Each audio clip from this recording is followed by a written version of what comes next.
Yo, what's up everyone? It's Green Harry, and today we're checking out What if Goblin Curse Breakers found 33 tracking charms on Harry age 7 and every Goblin nation demanded Dumbledore's trial? Drop a like if you're hyped. Subscribe for daily content. Let's get this story started. Chapter 1. The 33rd charm. The audit was supposed to take 40 minutes. Ironforge had done 100 of them. Walk in, scan the vault, verify the magical signature against the ledger, walk out. Simple. Tedious. The kind of work that junior cursebreakers did when they needed to prove they could follow a checklist without accidentally triggering a Gemino curse and drowning in multiplying gold coins. He brought Sharklaw and young Flintedge specifically because neither of them had ever cocked up a routine audit, and he wanted to be done by second bell so he could get back to the Carthage contracts sitting on his desk. The Potter Vault was number 687. Old money. Third tier from the deepest level, which meant the family had been banking with Gringotts long enough that the goblins had literally built the mountain around their gold. The Potter line went back 11 generations in the ledgers, further, probably, but the records before that had been lost in the dragon fire of 1492. There were vaults like this all through the third tier, old British families who'd accumulated enough that the interest alone could fund a small war, and Ironforge had audited most of them over his career without finding anything more interesting than a cursed letter opener or a misfiled inheritance clause. He descended the cart with Sharklaw and Flintedge behind him, each carrying a standard audit satchel, detection rods, a resonance glass, the ledger copy, and the standard array of countercharm instruments that they almost never needed. The vault door was massive, iron-banded and engraved with the Potter family seal, a stag rampant over a field of lilies. Old magic in those engravings. Ironforge pressed his palm to the door and felt the familiar tingle of ancestral recognition charms doing their work. Running standard sweep first, he said, more to himself than to the others. He drew the primary detection rod, a slim, black instrument about the length of his forearm, tipped with a sliver of raw lodestone, and began the first pass along the vault's interior walls. The gold was all present. The artifacts were properly catalogued. The family documents were sealed in their cases. He swept the rod in the second prescribed arc, checking for unauthorized access signatures or decay in the vault's protective enchantments, and found nothing irregular. Third arc, checking for active magical bleed, the kind that happened when an artifact started leaking power into the ambient environment. The detection rod let out a sound like a crystal glass being struck. Not a loud sound.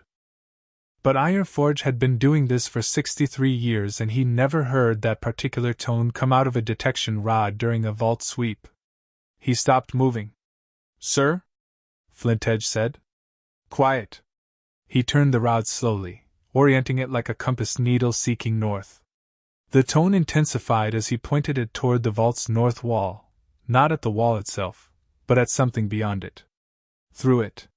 He moved the rod in a slow vertical sweep and the tone shifted, climbed, and then began a rapid series of sharp clicks that meant one thing.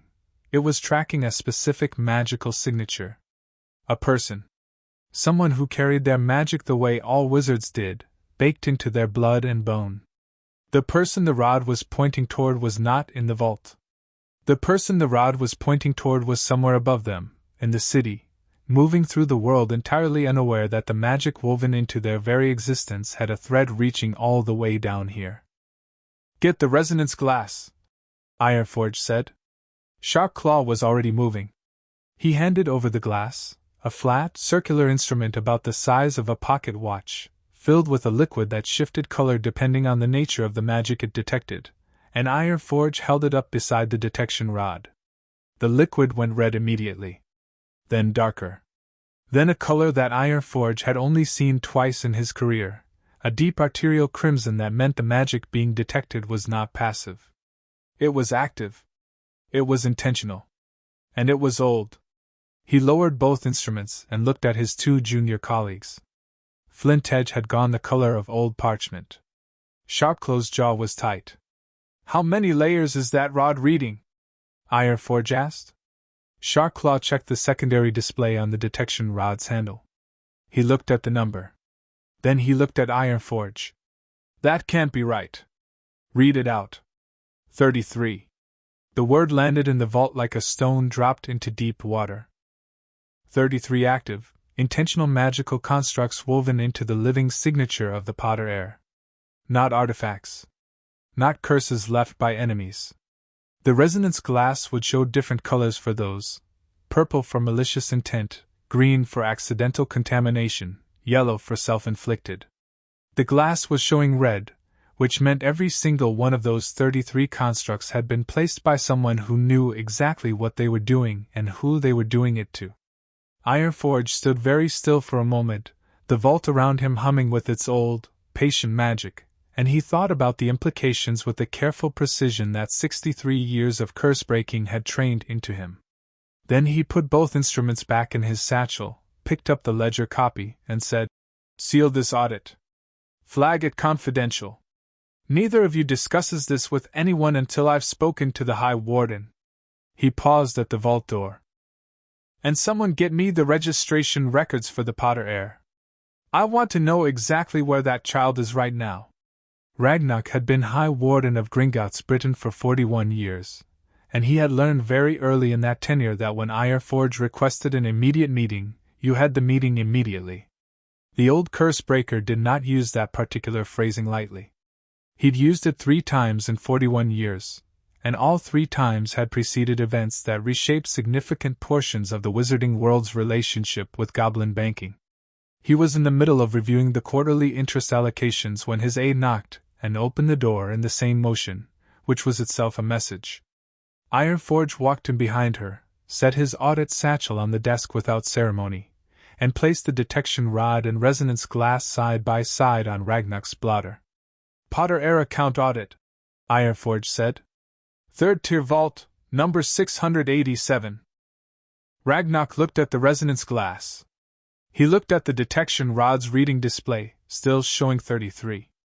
He looked at Ironforge's face, which was the particular expression of someone who has found a thing they wish they hadn't found but is not remotely sorry about what they're going to do with it. "Tell me," Ragnarok said. Ironforge told him. It took 11 minutes, and Ragnarok did not interrupt once. When the old cursebreaker was finished, the room was very quiet except for the distant sound of the mountain settling around them, the perpetual low breath of Gringotts doing what it had always done, holding on to things that were given to its keeping. "The child," Ragnarok said. "Where is he?" "Number 4, Privet Drive, Little Whinging, Surrey." Ironforge's voice was precisely neutral in a way that communicated volumes. "Placed there by Albus Dumbledore on the 1st of November, 1981. The placement was not authorized by any surviving Potter family representative, nor by any goblin-recognized legal guardian. It was not registered with the Department of Magical Law Enforcement. It was not. I know what it was not." Ragnarok picked up the resonance glass and turned it over in his hands. The liquid inside had settled to a resting crimson, dormant but ready. "You've already run the secondary attribution sweep." It wasn't a question. Ironforge nodded anyway. 29 of the 33 charms carry Dumbledore's magical signature as the casting party. The remaining 4 are Petunia Desley Evans, the child's maternal aunt, though the nature of those 4 suggests they were placed using materials or instruction provided by a third party rather than from the woman's own skill. She has no significant magical ability. Ragnarok set the glass down. He pressed his fingertips together and looked at the far wall, where a portrait of the first Gringotts warden watched the proceedings from its canvas with ancient, knowing eyes. The portrait did not speak. It rarely did. But Ragnarok had always found it useful to look at it when he needed to remember what the institution had been built to protect. "What are the charms doing?" he asked.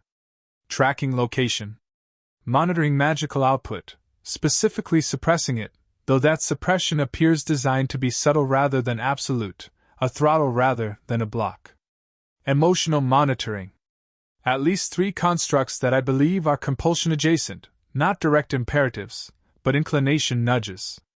The kind of thing that would make a 7-year-old child instinctively avoid certain lines of thought or certain people without ever knowing why."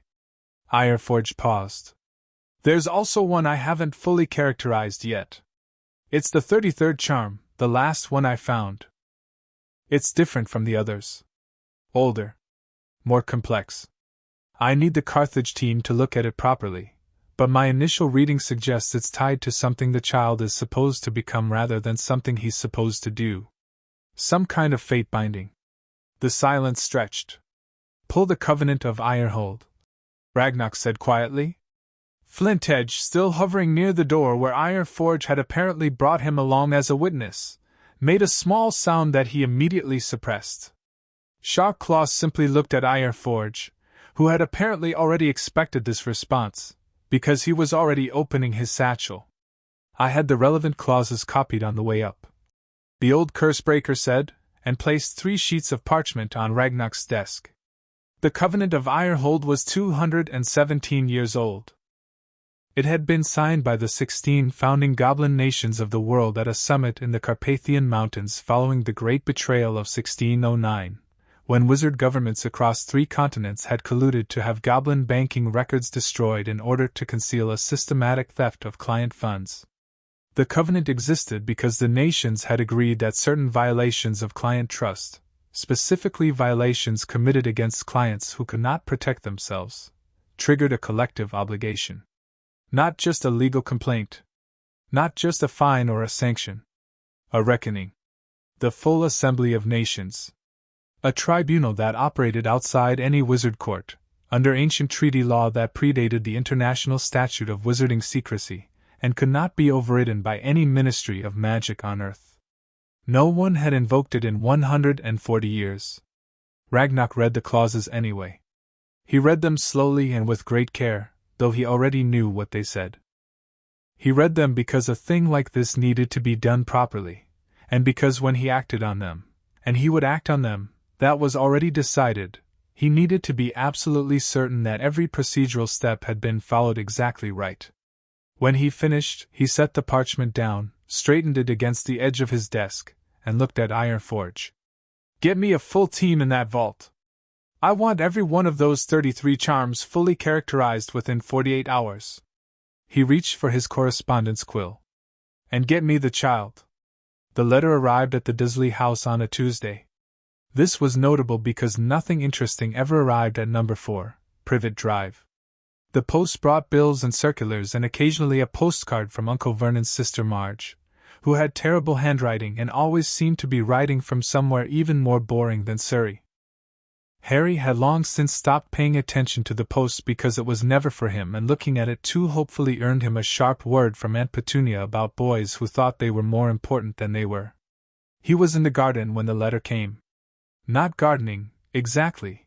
He wasn't tall enough yet to reach the higher parts of the hedges that Uncle Vernon wanted trimmed, but he was pulling weeds from around the rose bushes because Aunt Petunia had decided that was a task appropriately sized for a small, unwanted boy who had the nerve to exist in her house. It was July and the sun was doing its best with England, which meant it was warm enough to be uncomfortable but not warm enough to justify complaining about it.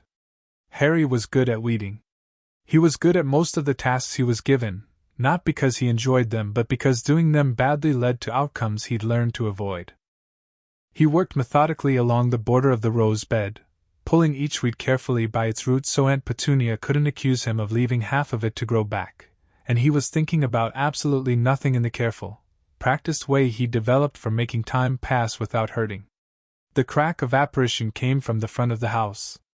Harry didn't know the word. Apparition.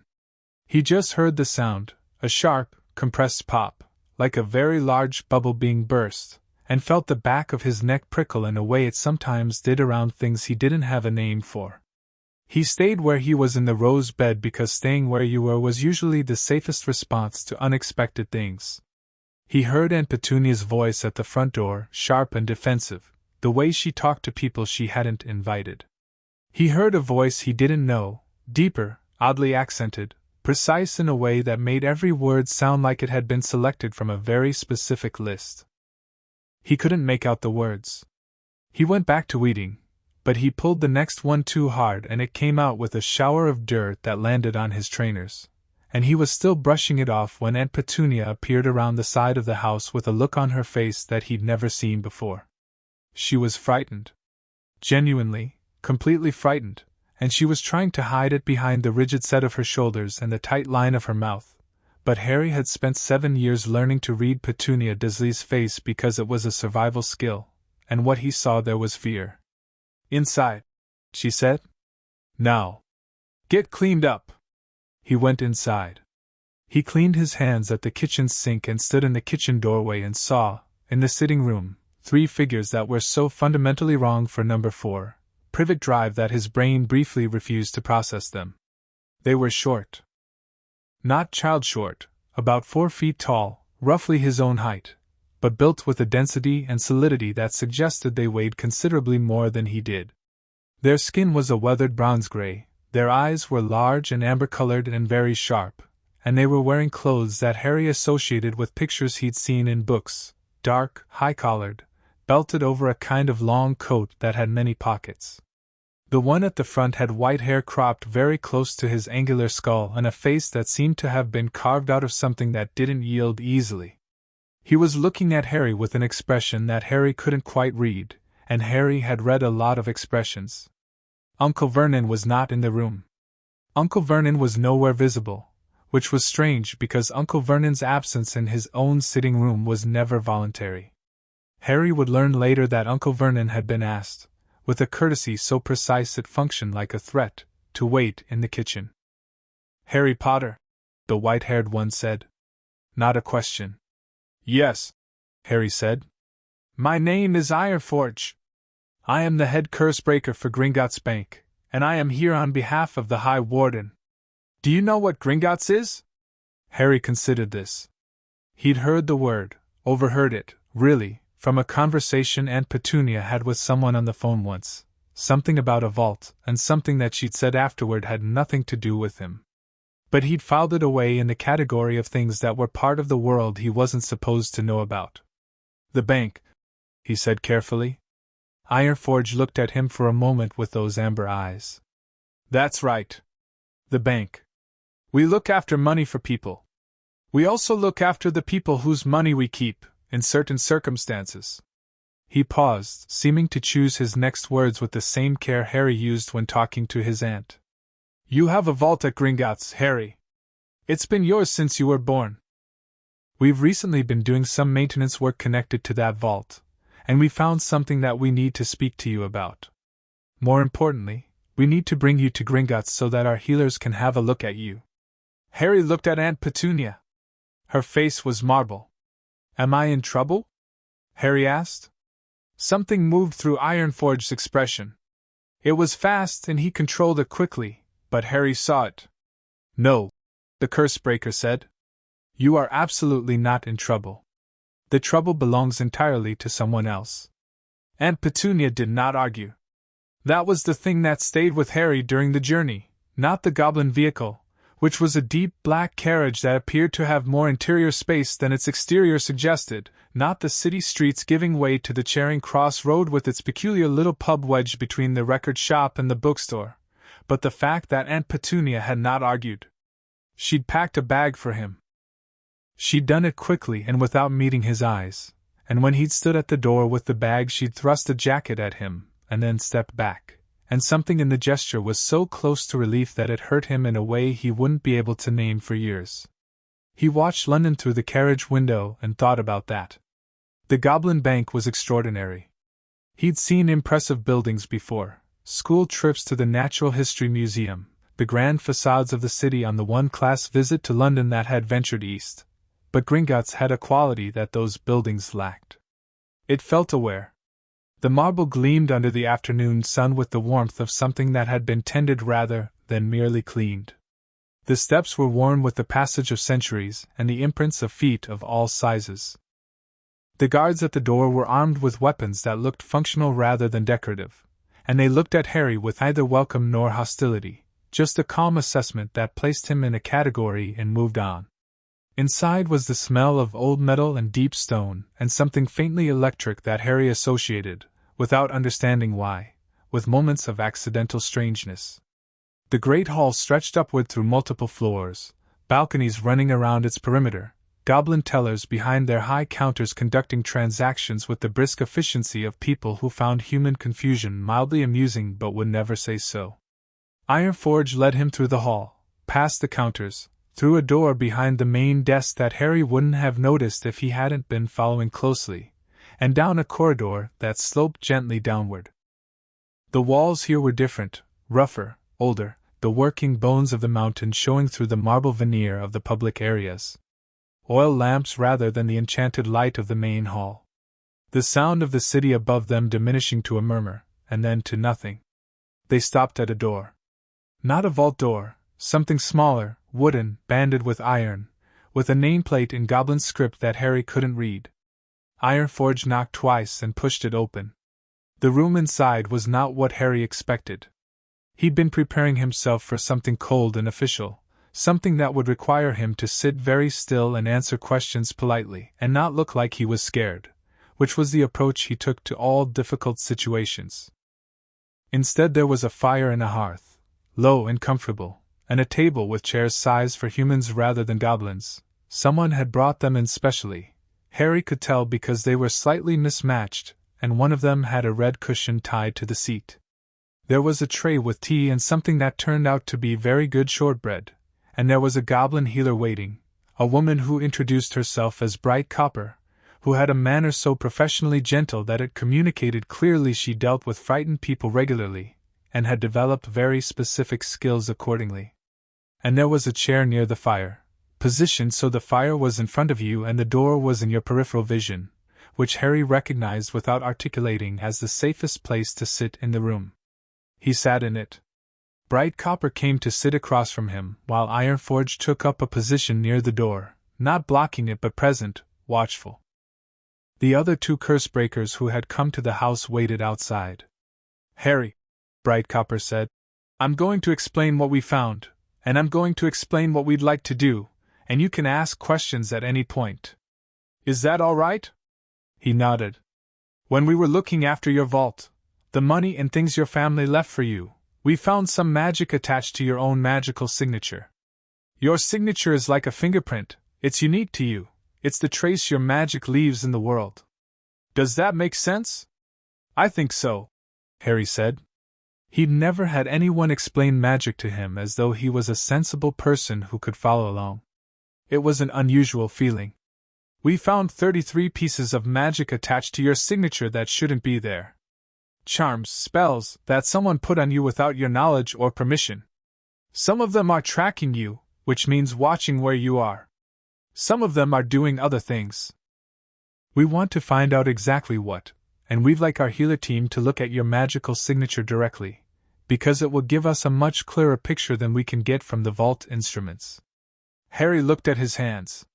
They were still slightly dirty from the rose bed, a faint line of soil under his thumbnails that he missed when cleaning up. He thought about someone watching where he was. He thought about the year when he was 5, when he tried to talk to Mrs. Fig next door about strange things happening when he was upset, and how he'd found himself unable to finish the sentence, every time, as though the thought kept sliding away from a surface that wouldn't hold it. "Will it hurt?" he asked. "The examination?" "No. Nothing like that. You'll sit where you're sitting now, and I'll use an instrument like a wand, but it isn't one, it's a healer's rod, and I'll skin your magical field. You'll feel a mild warmth, nothing more." He looked up at Ironforge. The Cursebreaker was watching him with that same expression from the house, the one that moved quickly across his face and got controlled but didn't disappear entirely. Harry had seen adults look at him with pity before, and this was different from that. Pity looked away. This was something that looked straight at him and stayed. "Okay," Harry said. It took Bright Copper 40 minutes, and she didn't speak for most of them. She made notes on a small pad. She occasionally made a sound that was not quite a word. When she was done, she set the healer's rod on the table and sat very quietly for a moment before she looked at Ironforge. "All 33 confirmed," she said. "I want the full characterization team in here before I give a final accounting, but I can tell you the broad nature now." She looked at Harry with the expression of someone choosing carefully. "Harry, I want to be honest with you, because I think you deserve that. Is that all right?" He straightened slightly in the chair. Being offered honesty was unusual enough that it took him a moment to process it as a gift rather than a trap. Yes. The spells on you are not there to help you. Some of them are watching you. Some of them are shaping you. Not in a big dramatic way, but in small ways like, do you ever feel like there are thoughts you want to think but you can't quite finish? Or like there are certain things you just automatically don't do, or don't trust, without quite knowing why? He was very still. Yes, he said. That's some of what these are doing. There are also some that are affecting your magical growth, slowing it, keeping it below where it would naturally be at your age. She paused. You have a great deal of natural talent, Harry. Without these constructs on you, you would be producing measurably more accidental magic than you currently are. Someone appears to have decided, very deliberately, that you should do less than you're capable of. The fire crackled. Harry looked into it. He was thinking about the time last year when Dudley had cornered him behind the school and Harry had been so scared that the drain pipe next to him had started vibrating and spitting sparks, and then it had stopped, just stopped, as though someone had turned off a tap. He'd been so relieved in the moment that he hadn't thought about what stopping it actually meant. Who did it? He asked. Bright Copper glanced at Ironforge. The Cursebreaker crossed the room and sat in the other chair, the mismatched one without the red cushion, and leaned forward with his elbows on his knees. Most of them, 29 out of 33, carry the signature of a wizard named Albus Dumbledore. Ironforge said. He's the headmaster of Hogwarts School. He's also the man who placed you with your aunt and uncle after your parents died. Harry had no memory of his parents. He had one photograph, a tiny one, tucked inside the lining of the one jacket that was entirely his own, that he'd found in a box at school when he was 6, of a woman with red hair and a man with glasses like his own. He kept it there so Dudley couldn't find it. He thought about that photograph now and about Dumbledore, a name he didn't know, and about 29 spells. Why? Harry asked. Ironforge was quiet for a moment. That, he said, is what we intend to find out.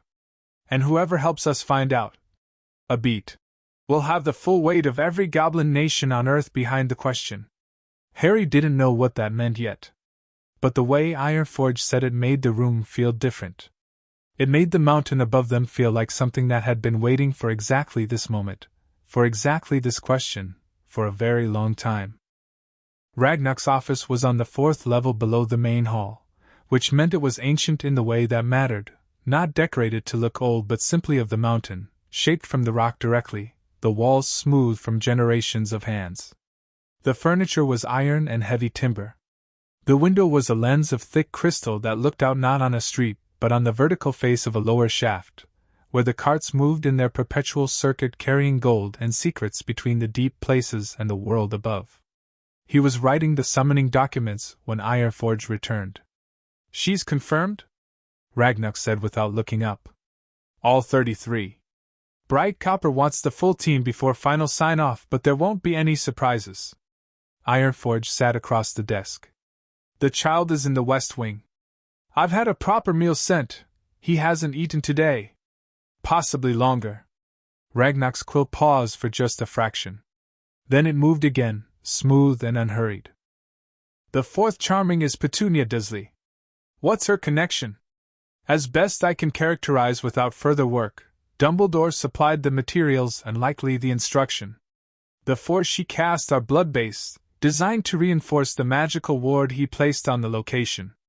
They make the house feel like home to any magic looking for the boy. An anchor.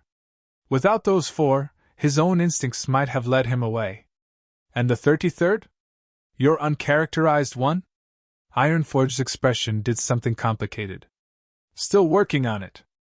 But I'll tell you what I think it is, Ragnar, because I think you should have the full picture before you send those summoning documents. He folded his hands. I think it's a binding. Not the kind that restricts, the kind that designates. Fate-adjacent magic is extremely old and almost never practiced because it requires the binder to understand the intended destination of the subject. To know what they're supposed to become. The room was quiet. Someone has decided what this child's life is for, Ironforge said. And they've woven that decision into his magic at such a deep level that by the time he would have been old enough to make his own choices, the shape of those choices would already have been constructed for him. Ragnar set down his quill. He looked at the summoning documents, 16 copies, one for each of the founding Goblin nations. He thought about the Covenant of Ironhold, and about the 140 years since anyone had invoked it, and about what it meant to invoke it now, in the modern world, with all the wizard political machinery that would immediately begin grinding against it. He thought about a 7-year-old boy sitting in the West Wing eating a meal that was the first hot food he'd been given in what might be days, with 33 foreign spells wrapped around his magic like a fist around a candle flame. "Seal the originating vault," Ragnar said, picking up his quill again. "Full lockdown, access by authorized team only. Duplicate all evidence into the secondary archive and get a copy into the Ironhold chamber." He began signing the documents, one after another, the seal of the High Warden going onto each in precise succession. "Send the summoning documents tonight. Mark them under Ironhold protocols. They'll understand what that means. The Ministry will notice," Ironforge said. "Let them." Ragnar signed the last document and set down his quill. "They will notice, and they will be afraid, and then they will come to us trying to manage the situation before it becomes something they can't control. At which point we will show them that it is already something they cannot control." He folded the first document and reached for the sealing wax. "We spent 140 years being patient. Tonight that ends." Ironforge watched him work. "Dumbledore has a great deal of political capital," he said. "The Order of Merlin. His position at the ICW. Half the Wisengamot would step in front of a curse for him. Then they'll have the opportunity to explain, on record before the full assembly of 16 nations, why they think the systematic magical violation of a 7-year-old child in their care is something worth protecting." Ragnar pressed his seal into the wax with a precision that was its own form of fury. "Their reasoning will be very interesting." Harry ate the meal, a bowl of soup with heavy bread, and then a second bowl because the goblin who brought it had watched him finish the first with an expression that asked nothing and simply refilled it, and he sat by the fire in the West Wing room for a long time afterward. The room had been prepared for him properly, he could tell. The fire adjusted. Blankets on the chair. The small lamp on the side table gave a warm, amber light. He thought about 33 spells. He tried to feel them and couldn't, which made sense because Bright Copper had explained they were woven into his magical signature rather than sitting on top of it, so feeling for them was like trying to taste the color of a note of music. They were part of the fabric of what he felt from the inside. He didn't know which of his instincts were his own. That thought should have been more frightening than it was. He turned it over carefully and found that what he felt about it was mostly something like recognition, a shape that fit around a set of experiences he'd never had language for before. The thoughts that wouldn't complete. The way certain feelings shut off without warning, like a door closing in his own mind. The sense, sometimes, of not quite being entirely present in his own body. He thought that was just what being him felt like. A knock at the door. He said, "Come in," and Ironforge entered, alone this time, and sat in the chair across from him. The curse breaker had a cup of something hot, and he held it with the careful grip of someone who drank it for warmth rather than pleasure. "Questions?" Ironforge asked. Harry looked at him. He'd been testing the word for an hour. "What will happen to Dumbledore?" "He will be summoned before the Goblin Nation's tribunal under Ironhold protocols. That means he must appear and he must answer. No wizard court intervenes. No ministry involvement. The treaty that governs this predates the British Ministry of Magic by nearly 2 centuries. Can he refuse? He can try. Every financial instrument he holds with Gringotts will be frozen on the first refusal, and every Goblin nation will sever ties with every institution that extends him aid or shelter. This is not a polite request." Ironforge drank from his cup. "He has everything to lose by refusing." Harry thought about this. What does he have to lose by appearing? Everything else. The curse breaker's amber eyes held his steadily. But that is his problem to have. Not yours. Harry looked at the fire. My parents are dead, he said. Not as a question. He'd always known this the way you know the sky is above you, factually, without depth. He's the one who put me with my aunt. Yes. And he put all those spells on me before he did it. Or some of them. The earliest ones were placed when you were approximately 15 months old. Shortly after your parents died. 15 months old. He'd been 15 months old, and someone, a man whose name he was hearing for the first time today, had looked at a 15-month-old child and decided to weave 33 controlling constructs into his magical core, and then leave him in a house where he slept in a cupboard, and Harry understood, sitting in the firelight in the mountain, that he wasn't supposed to feel angry about this. The spells probably had something to do with that. The inclination nudges, Bright Copper had said. Shaping the way you felt about certain things without your knowledge. But the spells were there to be found, and they'd been found, and the goblins were the ones who had gone to the effort, and the old anger that Harry kept in a box at the back of his chest, the anger he'd learned at a very young age to keep very quiet, was stirring in a way it hadn't in a long time. Will I be safe here? He asked. He said it plainly, without apology, which was unusual for him. He typically framed requests as less important than they were. Ironforge looked at him for a long moment. This is Gringotts, he said finally, and the simplicity of it was more reassuring than any elaborate promise would have been. There is nowhere on earth that keeps what it is given to keep better than this mountain. Harry nodded. He tucked his feet up under himself in the chair and watched the fire and thought about his parents' photograph in the lining of his jacket, and about 15 months old, and about 33 spells, and about what Ironforge had said, the trouble belongs to someone else. He was beginning, very tentatively, to believe it. Outside the room, in the deep corridor of Gringotts' 4th level, he could hear the distant movement of the institution going about its ancient work. The creak of the cart systems. The low resonance of magic in the walls. The mountain doing what it had always done, utterly indifferent to the politics of the world above. And somewhere above him, in the ornate office of the High Warden, 16 sealed envelopes were being dispatched by methods faster and more reliable than any outpost, carrying the word Ironhold in letters that every Goblin Nation Chancellor would recognize on sight and respond to with the full weight of their authority. The reckoning had begun. Harry didn't know the word yet.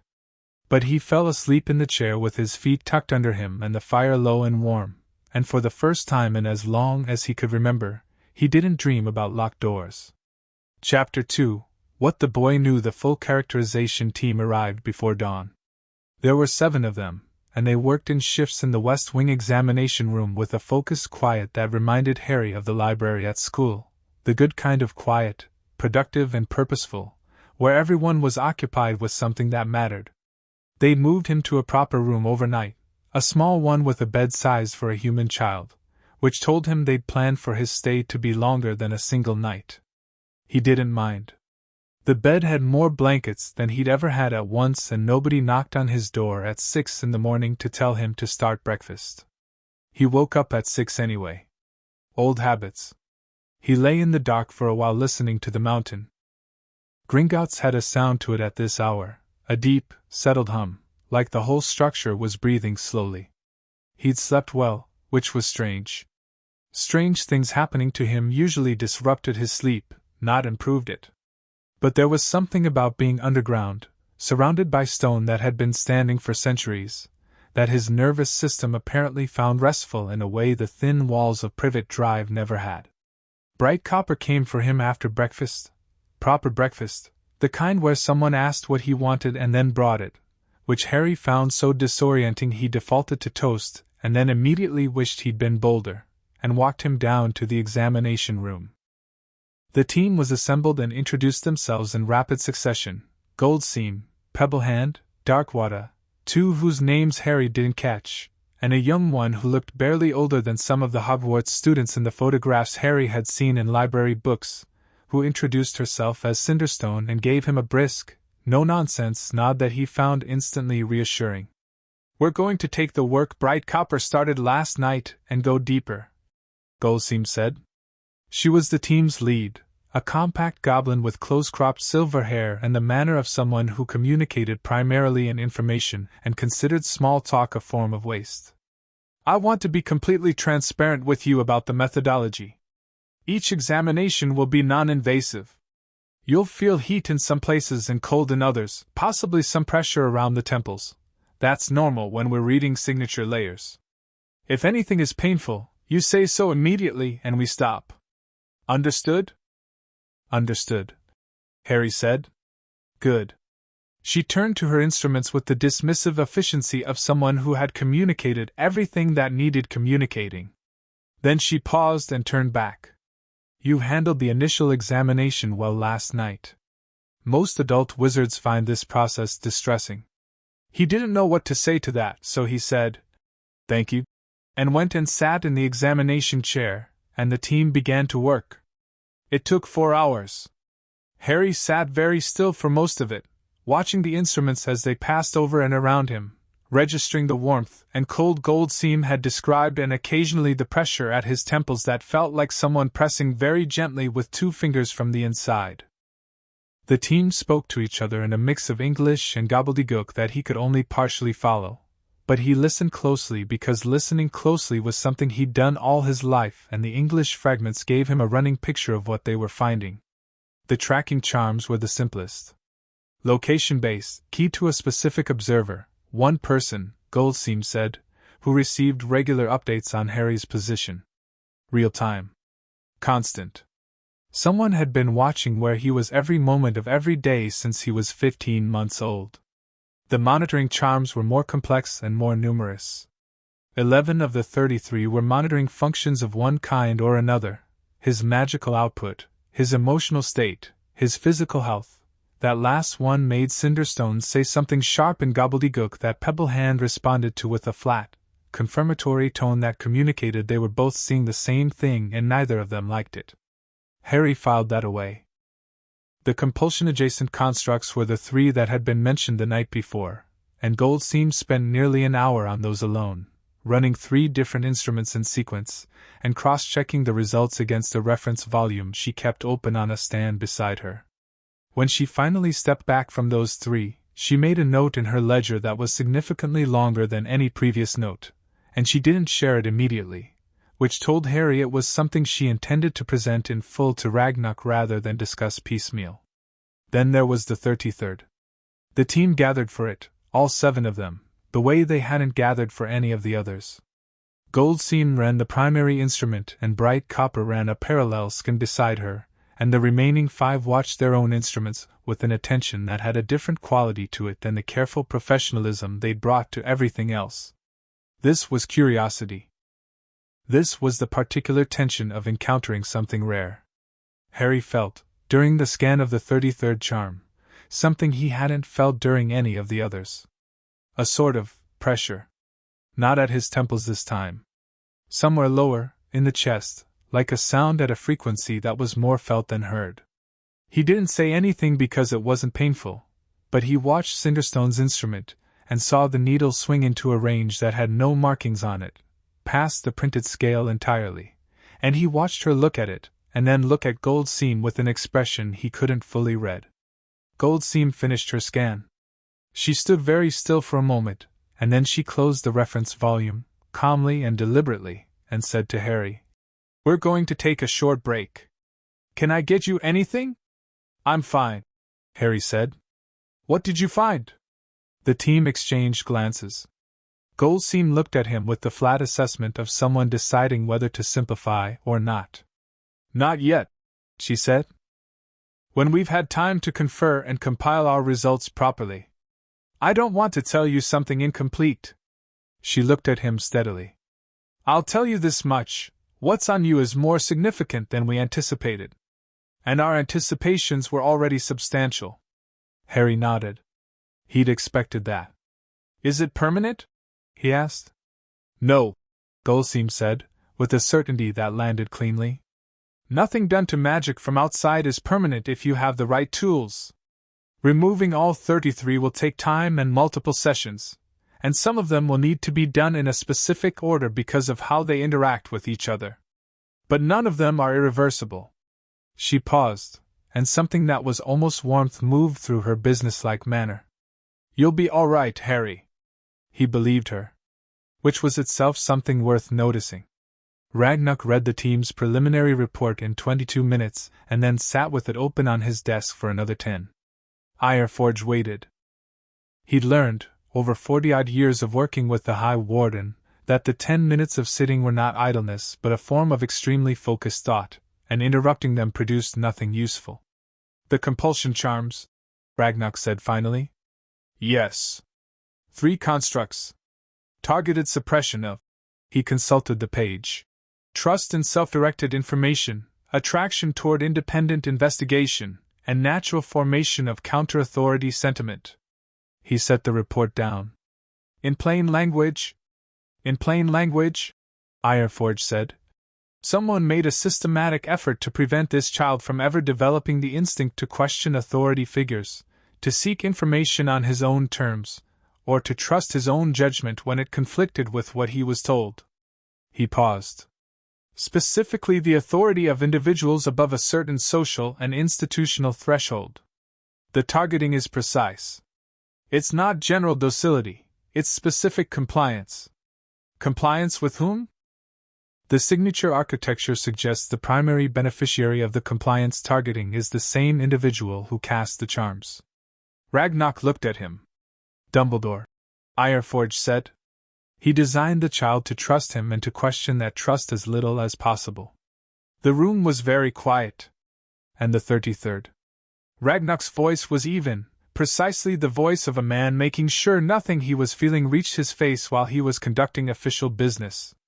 "Gold seems preliminary." Ironforge sat forward slightly. "It's a fate marker. The academic literature on them is sparse because the practice was formally condemned by the International Conference of Magical Ethics in 1834, and practically speaking very few magic users in the modern era would have both the knowledge and the ability to cast one correctly." He paused. "A fate marker takes a specific future outcome, a broad one, not a daily action, and encodes it into the subject's magical signature so that their own magic begins unconsciously working toward it. The subject doesn't know. They just find that certain paths feel right and others feel wrong, and the feeling is internally generated so it seems like instinct or desire rather than instruction. What outcome has been encoded? That," Ironforge said, "is what Goldseam's full analysis is still working on. The fate marker is layered, it has multiple conditional branches, which is extremely sophisticated construction, meaning the outcome it's encoding isn't a single moment but a sequential series of events." He folded his hands. "From the preliminary reading, we believe the central encoded outcome involves the child's death." Ragnarok was still. "Not as a terminus," Ironforge continued quietly. "As a waypoint. As a necessary step in a larger design. The fate marker isn't pushing him toward death as an end. It's shaping him to accept it as a requirement. To reach a point where his own magic, shaped and trained by this construct, recognizes self-sacrifice as the right and correct and even desirable conclusion." He stopped. "Someone has been raising a child to die willingly, Ragnarok, and they've used the child's own magic to do it." Ragnarok stood up. He walked to the crystal window and looked out at the deep shaft below, the carts moving in their slow circuit, the lamplights throwing orange wedges across the stone. He stood there for a long moment with his hands clasped behind his back. "Get me Amelia Bones," he said. "She's a wizard ministry official. The Covenant protocols don't require. I know what the protocols require. Get her anyway." He didn't turn from the window. "She's the one ministry official I've dealt with in the last 20 years who conducts herself like the law is for everyone. We're about to start something that will fracture their world, and I want at least one person in that world who is capable of holding some of the pieces." He paused. "The boy needs advocates who can function in both courts. Goblin and wizard. We can cover our ground, but he'll need someone in a ministry robe eventually." Ironforge stood. "I'll send the request directly to her office. Not through ministry channels. No. Through her home flu. Tonight." Ragnarok turned from the window. "If she's the woman I believe her to be, she'll come before morning." Amelia Bones was eating dinner alone when the flow went off. She had a rule about work contact during dinner that she'd established when Susan was small and still maintained even though Susan was away at her aunt's for the week and the house was quiet enough that dinner alone was less a cherished ritual than a slightly melancholy habit. The rule was finish eating first. Whatever it was, it would keep for 15 minutes. The flue said Ragnarok, High Warden, Gringotts, and her fork stopped halfway to her mouth. She went to the flue. Ragnarok didn't appear in it. Goblins didn't use flue travel. They considered it undignified and somewhat architecturally offensive, but his voice came through it clearly. He said 3 words before the explanation, Ironhold Treaty invoked. Amelia set her fork down on the empty plate, which she hadn't noticed finishing, and said, Tell me what you need. She arrived at Gringotts 40 minutes later, through the same side entrance Ironforge had used to bring Harry, and she was ushered directly to Ragnarok's office where the High Warden and Ironforge were both waiting. She sat down across from them and she read the preliminary report without speaking, turning each page at her own pace, and she did not allow her expression to do what it wanted to do until she'd finished the last page and set it down. Then she took her glasses off, pressed the bridge of her nose between 2 fingers, and said, How many people know about this so far? In this building, my core team, 7 curse breakers, 2 healers, and my immediate staff. Total of approximately 20 individuals. Ragnarok poured a small measure of something amber into a cup and pushed it across the desk to her without being asked. The child is in the building. You retrieved him from the Dursley residence. The Dursley residence is not a registered guardianship in any legal framework we recognize. Dumbledore placed him there unilaterally. We retrieved him under Section 9 of the Ironhold Covenant, which authorizes protective custody of a client identified as being under active magical assault. Ragnarok's tone was completely neutral. He had not had a meal that day before our people arrived. He is somewhat small for his age. He has calluses on his hands consistent with regular manual labor. Amelia's expression did something brief and controlled. He's 7. Yes. She picked up the amber drink and took a sip. It was something strong and faintly floral, and she was grateful for it.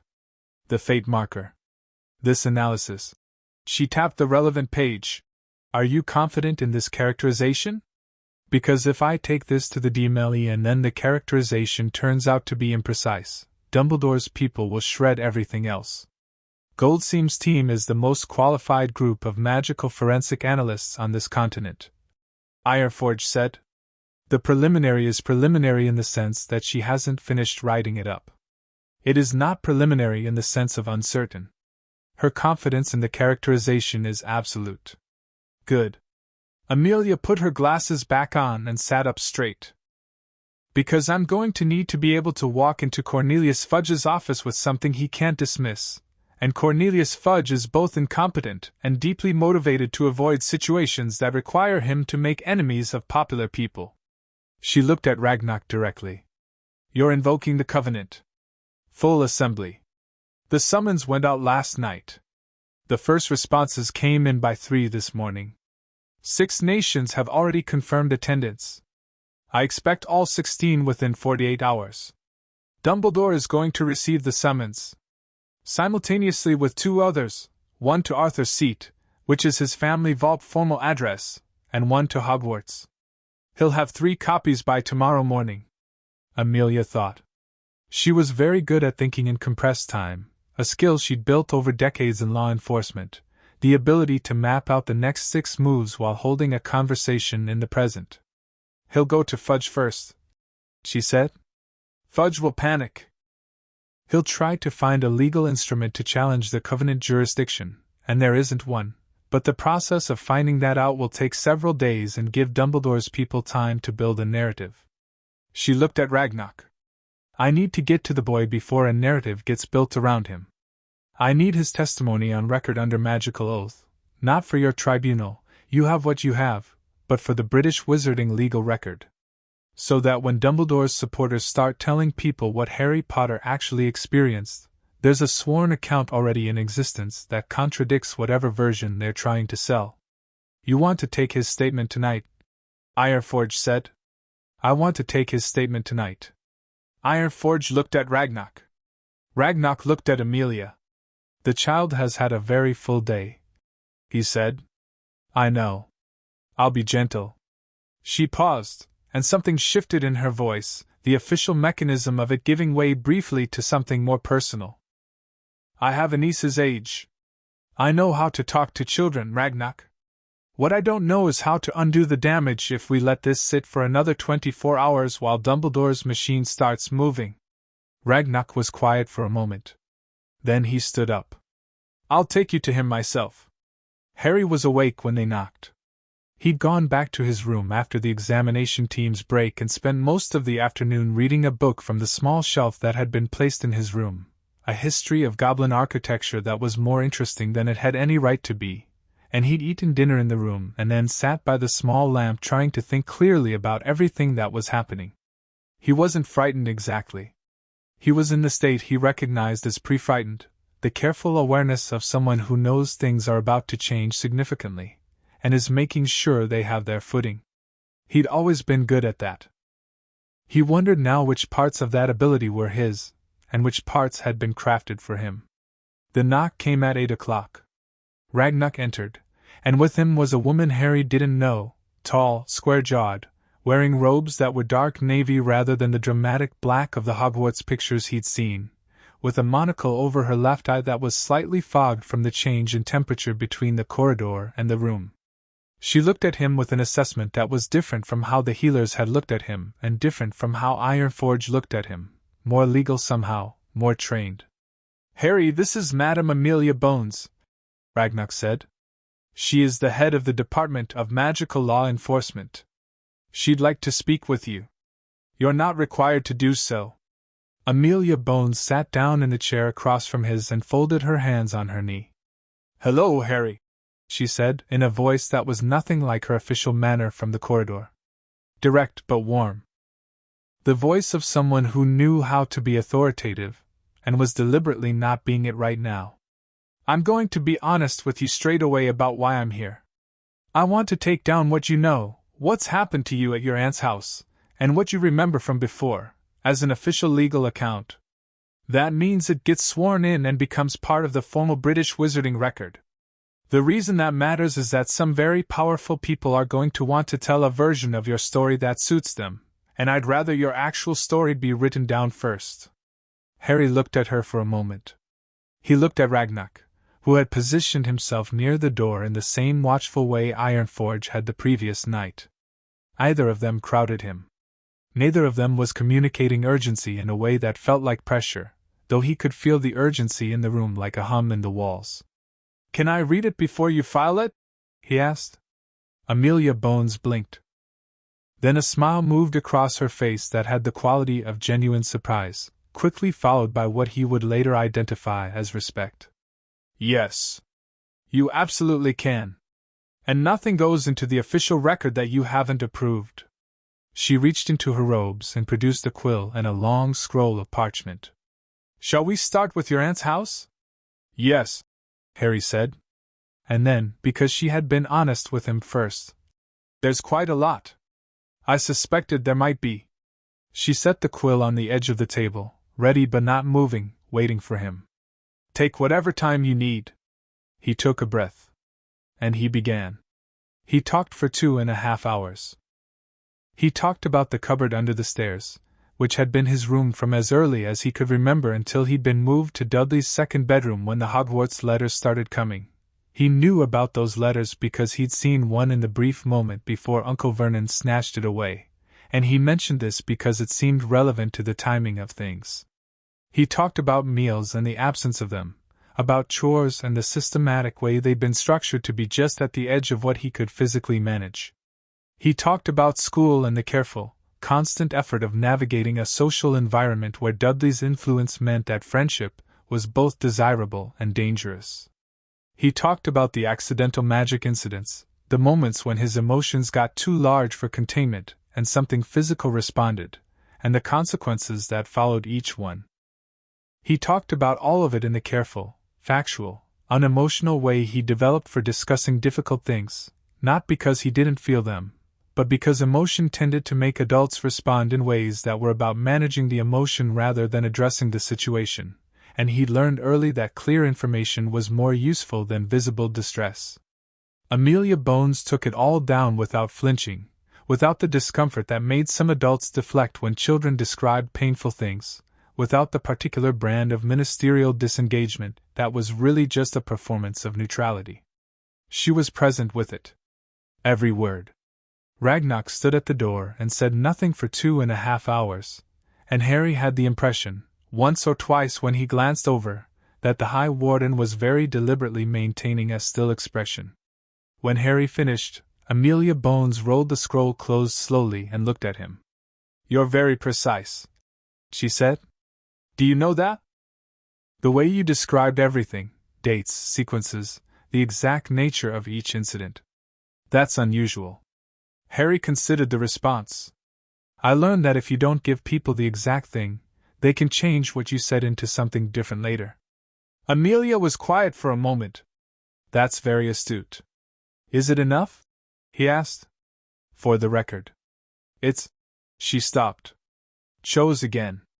"Yes. It's enough. It's more than enough." She looked at the scroll and then back at him. "I'm going to ask you one more thing and then I'll leave you alone. You don't have to answer this one at all, it's not going into the record." He waited. "How are you?" she asked. Not the polite version of the question. The real one. Harry thought about it seriously, because she'd asked seriously. "I think I'm still working out what to feel about most of it," he said finally. "Finding out that some of what I thought was just me might actually be something someone put there on purpose. That's strange. It's strange to think I don't know which of my own feelings belong to me." He looked at the lamp on the table. "But I feel less scared here than I usually do anywhere. So I suppose that's something." "Yes," Amelia said quietly. "That is something." She stood and tucked the scroll carefully under her arm, and she looked at Ragnock over Harry's head with an expression that communicated about 6 different things, none of which were words. Then she looked back at Harry. "You have people in your corner now, Harry. Real ones. That's about to matter a great deal." After she left, Harry sat with the lamp for a while longer. He was thinking about what she'd said and about the scroll under her arm and about 33 spells and about the feeling of being inside a mountain that kept its promises. Below him, in the deep levels of Gringotts, Goldseam's team was still working on the 33rd charm. And in the corridor outside his room, a goblin guard had been posted who had not been there before. Harry noticed the guard when he opened his door to ask for water and found him standing there, armed and attentive, and the guard looked at him with those large amber eyes and said, with the particular brusqueness that Harry was starting to understand was the goblin form of warmth, "Water." "Yes. I'll have it sent." Harry stood in the doorway. "What's your name?" The guard looked mildly surprised. "Flintedge. I'm Harry." "I know who you are," Flintedge said, but not unkindly. Harry nodded and went back inside. He heard the guard send the message for water and then resume his position, and the footsteps were measured and solid, and the stone of the corridor carried the sound into his room like the mountain itself was keeping watch. He slept better than he had the night before. He hadn't thought that was possible. In the morning, everything changed. Goldseam's final report landed on Ragnock's desk at 6:45, and by 7:15 Ragnock had read every page twice and sent for Ironforge and Amelia Bones simultaneously. By the time they both arrived, the first Goblin Nation Chancellor to respond to the Ironhold summons in person, Sharpfist of the Carpathian Nation, who had traveled overnight in a way that suggested he'd started moving before his formal reply arrived, was already being escorted up from the lower entrance. They met in the Ironhold chamber, which was on the deepest level of Gringotts that any record showed. It was not a room Harry had seen. It was barely a room at all, a chamber carved directly into the mountain's heart, with walls so old that the rock showed the patterns of its own formation, layers of compression and heat pressed into record. The table was a single slab of black stone. The chairs around it were iron. The ceiling was too high to see clearly in the lamplight. Sharpfist was older than Ragnock by what appeared to be several decades, with the careful economy of movement that came with age in goblins, every gesture considered before being made. He sat down across the table, looked at the preliminary report that had been provided, and looked up at Ragnarok. "A fate marker," he said. "Confirmed." Sharpfist put both hands flat on the table. He looked at the report for another moment. "The last fate marker we have a documented case of was in 1799, he said. "It was placed on a Muggle king by a wizard who wanted a succession war to produce a specific outcome, and when we found it, the wizard in question was brought before a predecessor of this same tribunal and—" He paused. "The outcome was thorough." "We're not looking for thorough," Ragnarok said. "We're looking for correct. They're sometimes the same thing." Amelia, sitting at the end of the table, looked between them with the controlled expression of someone filing significant information very rapidly. "The fate marker," she said. "Gold seems full analysis. What is the encoded outcome? What was Dumbledore trying to make him become?" Ironforge opened the report to the relevant section and set it flat on the table so they could all see it. The language of magical forensics was precise and dense and not written for lay readers, but the concluding summary was in plain language because Goldseam had the rare ability to translate between technical precision and human communication without losing either. The summary read, "The fate marker's primary encoded outcome is the voluntary acceptance of death as a prerequisite for the neutralization of a secondary magical entity. The marker is key to a specific set of circumstances, a state of conflict, an embodied threat, and the subject's acquisition of sufficient information about their own nature. The construction indicates that the marker is designed to activate not immediately but over time, as the subject's magical development proceeds. The marker grows with the magic it is embedded in, becoming more influential as the subject becomes more powerful, ensuring that by the time the subject reaches the critical threshold, the inclination toward self-sacrifice is fully integrated into their understanding of themselves. The subject would not experience this as external compulsion. They would experience it as a deeply held personal value." Sharpfist read it twice. When he looked up, his face was very still in a way that communicated cold fury more effectively than any expression of it would have. "He made the boy want to die for him," he said. "Over time." "Yes." Ironforge's voice was flat. "By the time the child was old enough for it to be relevant, it would have felt like honor, courage, selflessness. The very qualities we praise in people, turned into a weapon and aimed at his own survival instinct." Amelia's hands were flat on the table. She was looking at the summary page with an expression that Harry, had he been present, might have recognized, the look of someone who has just heard a thing that reshaped the frame of everything else. "He was building a sacrifice," she said quietly. "He was building a willing one," Ironforge said. "Which is considerably worse." Ragnarok looked at Sharpfist. "The other nations. The full assembly. They'll be here," Sharpfist said. "When the others read this report, they'll arrive so fast you'll think they operate through bedrock." He closed the report with a precise movement. "Dumbledore. How does he know yet?" "3 summons sent this morning," Ragnarok said. "He'll have received them by now. Then we have perhaps 24 hours before he makes his first significant move." Sharpfist looked around the table. "He's not a stupid man. His response will be either to come immediately and attempt to control the narrative from inside our process, or to delay and use the time to build a legal and political apparatus around himself. Which do you think he'll choose?" Nobody answered for a moment. Then Amelia Bones said, with the weariness of someone who had observed a particular kind of intelligence operating for decades, "Neither. He'll do both at once. He'll send an emissary first, someone credible, someone we can't easily dismiss, to signal cooperation and buy time. And while that's happening, his people will be working every back channel available." She paused. "He'll send McGonagall."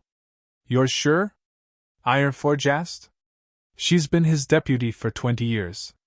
She's trusted across both wizard and goblin institutions, she's personally honest, and Dumbledore knows she'll make a good faith effort to understand our position before defending his." Amelia folded her hands. "He'll use that." He'll use the fact that she's acting in good faith to make the whole approach look like good faith. That's how he works. He puts genuinely decent people between himself and scrutiny. Sharpest made a sound that might have been a laugh in a different register. You know this man well. I've watched him for 30 years. Amelia said. I've admired him for 25 of them. She looked at the report on the table. The last 5 I'd been wondering when something like this would come. The iron-hold chamber held the silence around that admission for a moment. Then Ragnarok pushed back his chair and stood, and his voice carried the weight of the mountain above them when he said, Then we prepare. Full assembly in 3 days. Every piece of evidence catalogued and sworn by morning after next. Harry Potter's testimony secured and protected under treaty seal. He looked at each of them in turn. And someone, he added, should tell the boy what we know. He deserves to hear it from people he trusts before the world starts shouting it. I'll tell him, Ironforge said. There was nothing complicated in the offer. Just the simplicity of a commitment made by someone who had already, over the past 36 hours, without particularly planning to, started to feel something in the vicinity of the old anger on behalf of a small boy who pulled weeds in the sun and didn't tell you he was frightened. Ragnarok looked at him. Take Bright Copper. Ironforge nodded. He picked up his copy of the report, tucked it into his satchel, and walked out of the iron-hold chamber and up through the levels of the mountain, the lamps marking his way in a chain of amber light, past the ancient walls and the old stone that held its records in its layers the way all deep things did, not in words, but in the simple inarguable fact of having been present for everything. Harry was finishing breakfast when Ironforge and Bright Copper arrived. He'd been reading again. The Goblin architecture book had given way to something about the International Confederation of Wizards that he'd found on the shelf, and that was considerably less boring than it looked, and he set it down when they came in and sat across from him in the same configuration as before, Ironforge in the chair, Bright Copper slightly to the side, which was, Harry had noted, their version of a formation that communicated this is important, but we are not going to make you feel surrounded. We have Goldseam's full analysis, Ironforge said. Tell me, Harry said. So Ironforge told him. He told it in plain language without softening it, and he told it completely. The tracking, the monitoring, the compulsion constructs, and the 33rd charm, the fate marker, what it was and what it did and what it was designed to turn Harry into over the course of his own development. Harry sat and listened and didn't interrupt, and the room was very quiet around them. When Ironforge finished, Harry was silent for a moment. The self-sacrifice thing, Harry said. It was going to feel like my own idea. Yes. He thought about that. He thought about the photograph in his jacket lining and about his parents, who had died. He thought about a war he'd only heard fragments of, overheard conversations, and the way adults sometimes looked at his scar when they thought he wasn't watching. He put a number of things together with the careful, architectural intelligence he'd been quietly building his whole life, and when the structure was assembled he looked at Ironforge and said, Someone wants me to die to end the war with Voldemort. It wasn't a question. Ironforge met his gaze without flinching. That is our current analysis. Yes. And Dumbledore has been setting me up for that since I was 15 months old. Yes. Harry looked down at his hands on the table. 7-year-old hands, slightly calloused, with the soil still faintly visible in the creases even after 2 days of proper washing. He held them still. Then I'm glad you found it, he said. His voice was level and quiet. I'm glad you found all of it. Bright Copper made a sound, not quite a word, and pressed 2 fingers against the back of Harry's hand very briefly, the lightest possible touch, which from a goblin healer was not nothing. Harry didn't move his hand away. What happens now? He asked. The full assembly of goblin nations convenes in 3 days, Ironforge said. Dumbledore will be formally summoned to answer before them. You will be asked to provide testimony, not today, not tomorrow, but when the assembly is seated and the evidence is formally entered. Your testimony was already secured by Madame Bones last night as a precaution. He paused. And we are going to begin removing the charms. Not all at once, Some of them need to come out in a specific order, and it will take several sessions over several days. But we want to start as soon as you're ready. Today? Harry asked. Today, if you want. He thought about the thoughts that slid away. The feelings that shut off without warning. The careful constructed shape of what he was supposed to become, grown into him like a root grown into a wall. Today, he said. And outside the iron-hold chamber, somewhere below them in the deep mountain, the first replies were arriving from the remaining Goblin nations, the Eastern Confederation, the Southern League, the desert nations of Northern Africa, the ancient mountain banks of South America, their seals pressing into the paper like 12 different kinds of weight, all saying the same thing in their different tongues. We are coming. We have read the covenant. We understand what has been found. We are coming. Chapter 3. Old Covenants. The owl arrived at Hogwarts at 7 in the morning. Minerva McGonagall was at her desk in the deputy headmistress's office, marking third-year essays on the switching spell with the particular resigned efficiency of someone who had been doing this for 30 years and had made peace with the fact that a significant portion of students would always confuse the spell's incantation with its counter. She had a cup of tea going cold at her elbow and her reading glasses perched at the end of her nose and the quiet satisfaction of early morning work around her. And then the owl came through her window like a small catastrophic event. It wasn't a Hogwarts owl.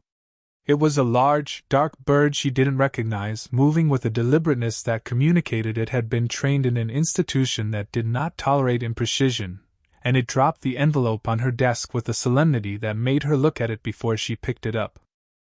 The seal was black wax with an impression she recognized because she'd seen it once before in her career, at the back of a sealed exhibit in the Gringotts Historical Archive during a faculty visit 15 years ago.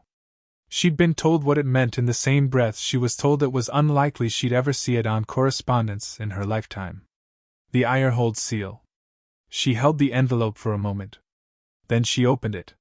She read it standing up because she'd risen without noticing, the way you did when something changed the level of the room around you. She read it twice, and the second time she read it more slowly because the first time had not quite resolved into something she could hold, and she needed to see the words in sequence more than once before they would sit still. Ironhold Covenant invoked. Full assembly of Goblin nations seated in 3 days. Harry James Potter, client, in protective custody, Gringotts, London.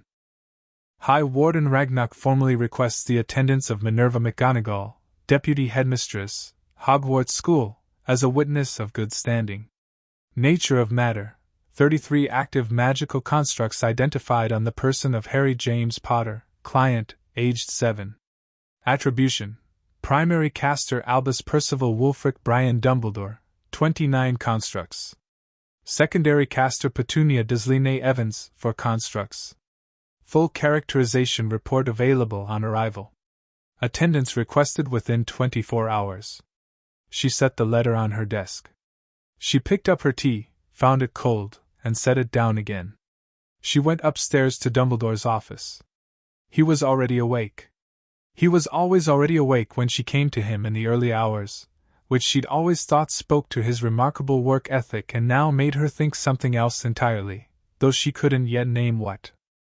He was at his desk with his half-moon glasses on his nose and his long fingers wrapped around a cup of tea that was actually hot, steaming gently in the morning light coming through his circular windows, and Fawkes was asleep on his perch in the way phoenixes slept, with his feathers puffed and his head tucked and a warmth emanating from him that made the office feel like something between a library and a hearth. She put the letter on his desk. He read it. She watched his face while he did. She'd watched Albus Dumbledore's face through 40 years of working alongside him, through things that would have broken most people's composure into pieces, and his face during those things had been a study in controlled serenity, not vacancy, not absence, but the particular deep steadiness of a man who had made peace with terrible things because he understood, more fully than anyone else, their necessity. His face reading the iron-hold letter was still. Too still. The particular stillness that was not serenity but the effort of maintaining its appearance. "Albus," she said. "Sit down, Minerva." "I'd rather not." He looked up. Over his half-moon glasses, the way he did when he was genuinely engaging with something rather than managing it. His eyes were the usual blue, warm and deep, and she held his gaze and thought, I have trusted you for 40 years and I am looking at you right now and I need you to tell me this is not what it appears to be. 33 constructs, she said. On a 7-year-old child. Your name on 29 of them. Minerva, tracking. Emotional monitoring. Compulsion-adjacent constructs. I know what compulsion-adjacent means, Albus. I have a Newt in defense and a mastery in transfiguration and I have been an educator for 30 years. And compulsion-adjacent constructs on a child means someone deliberately shaped how that child thinks and feels and trusts. She heard her own voice and noted that it was not raised. It was the opposite of raised. It was very low and very level, and both of them knew that was worse. Tell me the letter is wrong. Dumbledore took his glasses off. He held them in his hands and looked at the desk for a moment, and what crossed his face was not guilt exactly. It was something more complicated than guilt, something that had reasoning built into it, a face that was preparing to explain rather than to apologize. She saw that and something shifted in her chest, a tectonic thing, slow and enormous. The war isn't over, he said. He's 7 years old, Albus. And Voldemort is not destroyed. He is diminished, weakened, but his followers are still in the world and there will come a time, I believe with considerable certainty there will come a time, when he returns. And when he does… Dumbledore paused, and his voice had the quality it always had when he spoke about the future, that particular gravity of a man who carried a prophecy like a stone in his chest. Harry has to be ready. Not just trained. Not just willing. He has to be, what? A sacrifice? Because that is the word I'm reaching for, Albus. When I read about a fate marker designed to make a child accept his own death as a personal value. She stopped. Her voice had done something she hadn't intended, and she reined it back. Is that what the 33rd charm is? Tell me I'm wrong about that. He was quiet. She looked at him. At his long hands and his magnificent white beard and his eyes that held the accumulated weight of a century of choosing what he believed was right over what anyone else thought was possible. She looked at all of it and felt the 40 years sitting between them and said quietly, Tell me I'm wrong. You're not wrong about what it does, he said. You are wrong about what it means. There is a prophecy, Minerva. There has been for 6 years. Neither can live while the other survives, that is what it says. That is what I have been trying to navigate. Harry must face Voldemort, must defeat him, and there is a mechanism in Voldemort's own magic. A piece of himself that he unknowingly placed in Harry the night he killed James and Lily. That means for Voldemort to be truly finished, that piece must be destroyed. And the only way to destroy it is for Harry to die. She said. To be willing to die. To walk forward knowing the cost. His voice was still reasonable. That was the thing that was breaking something in her, the complete reasonableness. A sacrifice given unwillingly has no power. The old magic, the deep magic, requires willing surrender. If Harry flinches, if he runs, if he values his own survival above, he's a child. She said it again because it seemed to need saying again. He is a 7-year-old child who has been living in a cupboard and you built a spell into his magic to ensure that when the time came he would want to die without knowing why he wanted it. She picked up the letter from his desk. And you put him in that house. With those people. And you watched him. You've been watching him since the night you placed him there. The tracking charm confirmed that. You've had eyes on him every day for 6 years and you knew what he was living with and you left him there. Dumbledore looked at her. He needed the blood protection, he needed parents. Her voice broke on the last word, clean and sudden, and she pressed her lips together hard and breathed once. He needed someone who loved him. And you took that from him for a protection that you could have maintained a dozen other ways if you'd thought for 10 minutes about the child rather than the instrument. The word instrument landed between them and neither of them looked away from it. Fawkes woke on his perch. The Phoenix opened his eyes and looked at Dumbledore with the steady, unreadable gaze of a creature whose relationship with humans was both ancient and fundamentally compassionate, and then he looked away, which felt like something. I'm going to Gringotts, McGonagall said. Minerva. His voice caught something, a rare quality, not quite a plea. I need you to understand that everything I have done has been for the greater good. For the world that Harry will grow up to live in, she said. That's the end of that sentence, Albus. A world he lives in. She folded the letter and put it in her robe pocket. I'll tell you what I understand. I understand that you are the most brilliant wizard I have ever known. I understand that your love for this world and the people in it is genuine and has driven you to extraordinary sacrifice. I also understand that somewhere along the way you decided that your vision of what the world needed was more important than asking the people it needed it from whether they consented. She turned toward the door. The goblins have invoked the oldest legal covenant in the world, Albus. Every nation is coming. You will receive your summons today and you will answer it, and for the first time in a very long time, someone is going to ask you questions that your reputation cannot answer for you. She opened the door. She stopped with her hand on the frame. Was any of it his choice? She asked, without turning around. Anything. Any part of the life you planned for him. The silence told her what she needed to know. She walked out, and her footsteps down the circular stair were steady and even and very deliberate, and in his office Albus Dumbledore sat in his chair and looked at Fawkes and Fawkes looked back at him, and neither of them spoke. The Diagon Alley branch of the Daily Prophet had a contact at the ministry who was worth every galleon of the retainer they paid him, and that contact's message arrived at the editor's desk at 9:45 with the word Ironhold in the subject and the kind of follow-up detail that made the editor, Barnabas Cuff, sit down heavily and stare at it for a full minute before he started shouting for his best reporter. Rita Skeeter was not Cuff's favorite person. She was, however, his most effective person, in the specific sense that she could take a story and turn it into something that people couldn't put down even when they knew they should. She appeared in his office 12 minutes after being summoned, quick quotes quill hovering at the ready, and read the contact's message with an expression that went through several stages before settling on something Cuff had only seen 3 or 4 times in his career: genuine interest. The goblins have Harry Potter, she said. The goblins have retrieved Harry Potter from his legal guardian, yes.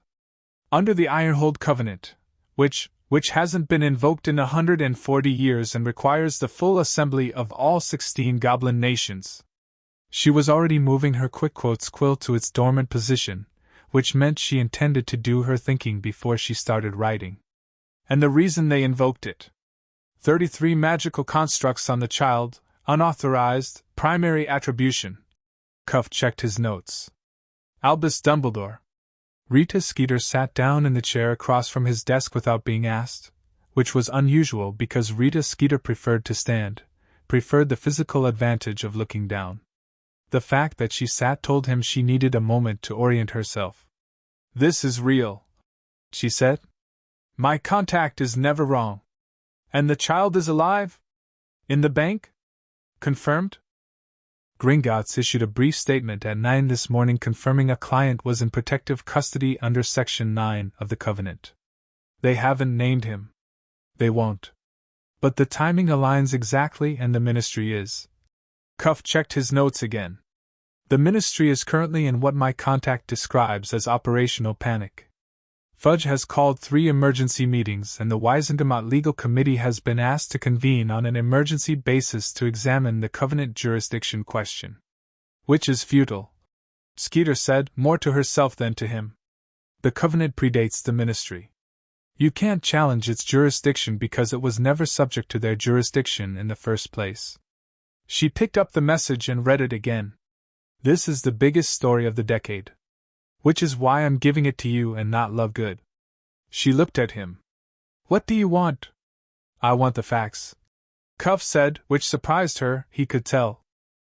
I want every verified fact, in order, with sources. I don't want a narrative that runs ahead of what we can prove, because if we run ahead of the evidence and Dumbledore's people can poke a hole in any of it, they'll use that hole to discredit everything. He leaned forward. This might be the most important story this paper has ever published, Rita. I need it to be true. She looked at him for a long moment with an expression that was harder to read than usual. Then she stood up. I'll need Gringotts access. You won't get inside the bank. Nobody will. I don't need inside the bank. I need Amelia Bones. She tucked the message into her robe. She's the only person on the outside who has the full picture right now, and she's the only one who will have talked directly to the child. She won't give me everything, but she'll give me enough to write something true. She paused. And I'll need someone to tell me what Dumbledore's summons actually says. Legally. Someone who knows treaty law. There's an academic at the ICW, Griselda Marchbanks. Skeeter said.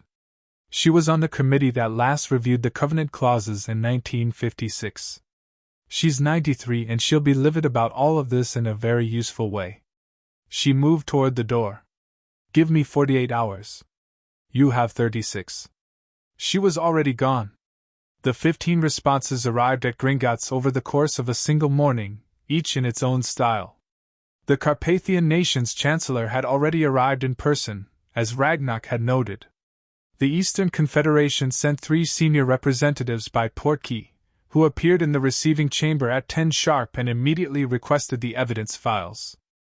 The Desert Nations of North Africa, a collective of 4 smaller goblin banking institutions that operated under a shared treaty framework, sent a single delegate named Hammersong who had the compact, heated manner of someone who had been very angry for a very long time and was pleased to finally have a formal venue for it. The Southern League of the Americas sent 2, Chancellor Deeprock and a legal advocate named Brightstone whose reputation in international treaty law was apparently such that Sharpfist, on learning who it was, made a sound of quiet satisfaction. The final confirmation, from the mountain bank of the Eastern Islands, arrived at noon by a method that Flintedge, watching Harry eat lunch in the West Wing, described to him briefly as very fast bird, very large seal, very clear message. Are all 16 coming? Harry asked. All 16 confirmed.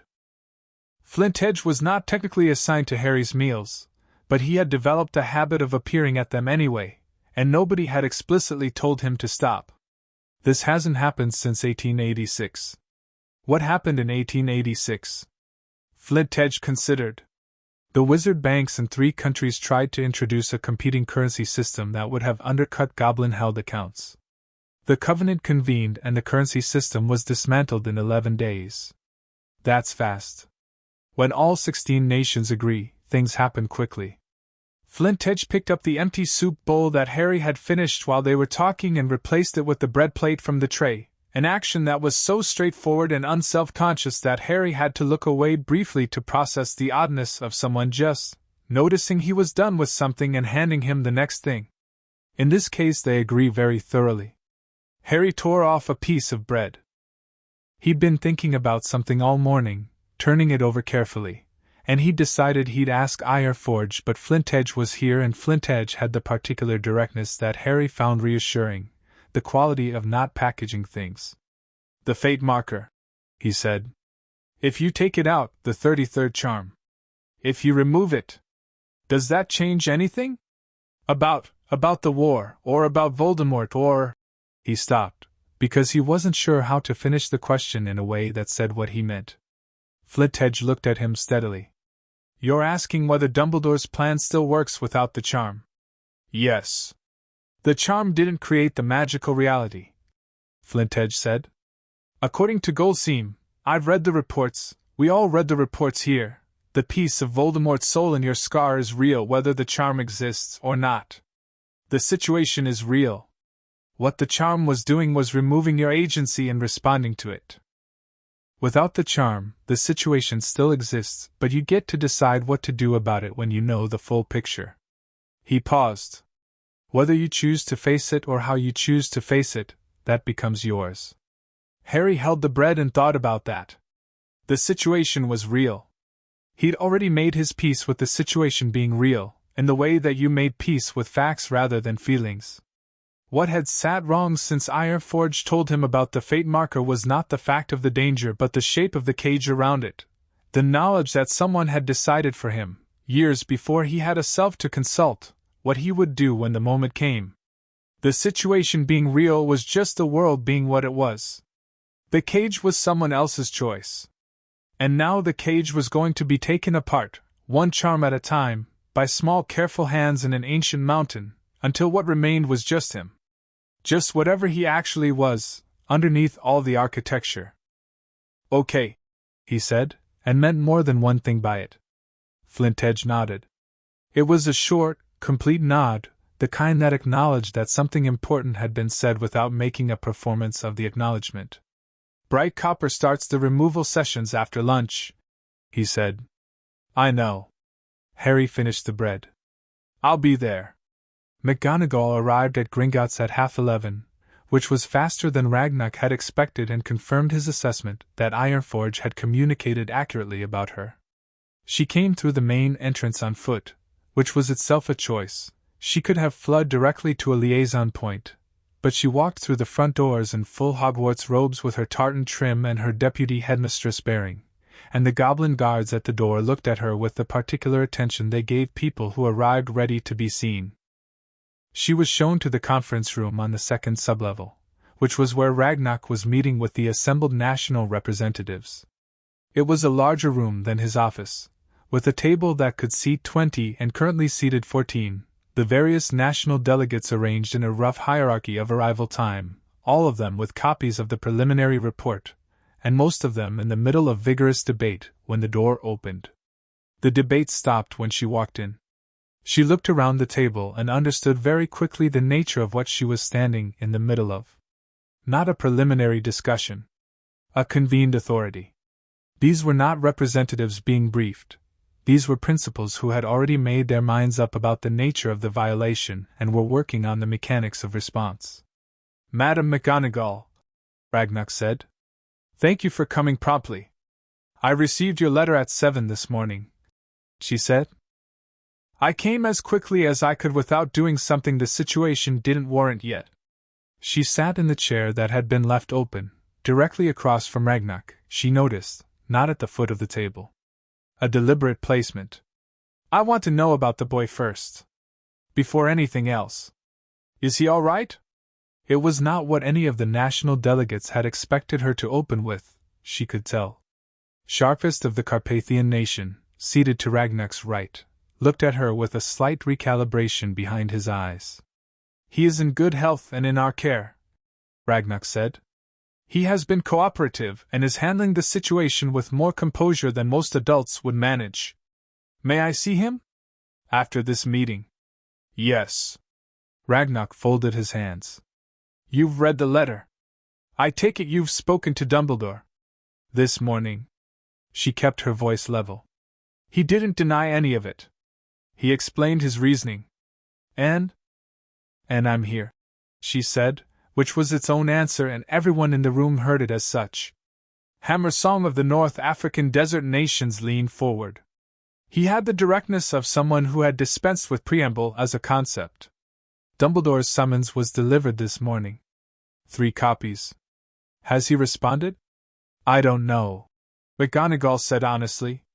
I left Hogwarts before I could have known. She looked at Ragnar. He'll respond. Whatever else I believe about Albus Dumbledore this morning, I know he doesn't run from accountability. He responds. He explains. He walks into rooms like this, and he makes you understand why everything was necessary. She paused. That's one of the things that frightens me most about this. Deeprock of the Southern League looked at her.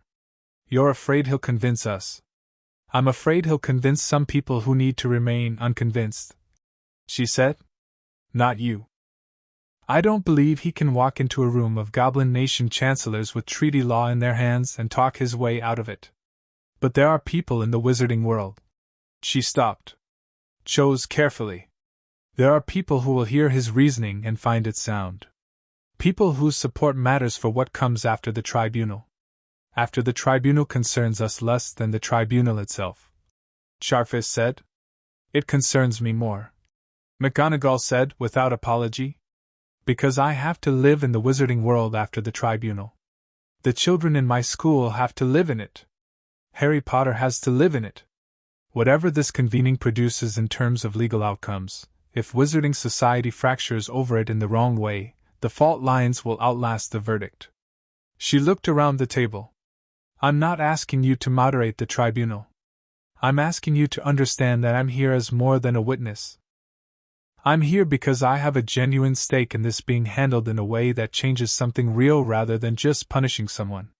The room was quiet for a moment. Then Ragnar said, "That is precisely why you were invited." He looked around the table. Madam McGonagall will have full access to the evidence files. She will be listed as an independent witness of good standing. She will attend the preliminary hearings as an observer. He looked back at her. And she will tell us, from inside the Wizarding institution, what response strategies we should anticipate and how to counter them. McGonagall looked at him. You want me to help you handle the politics. I want you to help us ensure the politics don't swallow the justice. His voice was very precise. There is a difference. She thought about it for exactly 5 seconds. Yes, she said. All right. Deeprock made a small sound that was either approval or skepticism. McGonagall couldn't be sure which. Brightstone, the legal advocate from the Southern League, was already writing something in her notes. Hammerstone was looking at his copy of the preliminary report with an expression that McGonagall was beginning to recognize as the Goblin form of deeply suppressed outrage. One more thing, she said. Before we continue, I want to know, and I want an honest answer. Are we here for justice or for the destruction of Dumbledore's influence? Nobody spoke for a moment. Then Sharpfist said, with the precision of someone choosing words for a reason, Justice is the container. What fills it is determined by the evidence. He looked at her steadily. We did not build the Covenant of Ironhold to destroy individuals. We built it to protect clients who cannot protect themselves, from any party regardless of their standing, and to ensure accountability exists in a form that cannot be managed away by institutional power. A pause. If Dumbledore's influence is destroyed in the process, that will be because the evidence warrants it. Not because we wanted it. McGonagall held his gaze.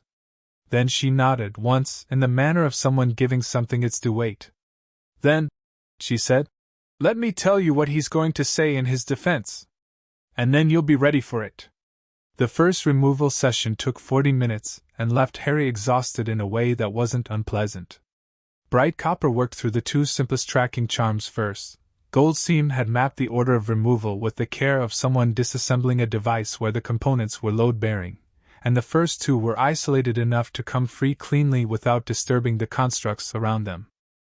Harry sat in the examination chair and felt a warmth building under his skin, deep in the places where you felt your own heartbeat, and then a sensation like a thread being pulled from fabric, not painful, barely even uncomfortable, more the feeling of something that had been present all his life simply ceasing to be present. He sat very still through both removals, watching Bright Copper's instruments, and trying to notice the difference afterward. The difference was subtle. The room felt, he wasn't sure of the word. More immediate, maybe? Like something that had been slightly in the way between him and his own perception of things was marginally less there. 2 down, Bright Copper said. How do you feel? Different, Harry said. A little. Like, he tried to find the analogy.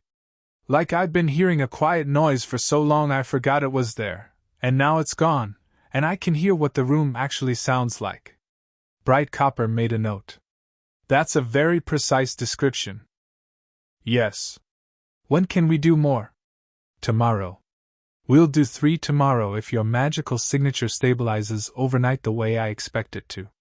The important thing is not to rush the layers out of order.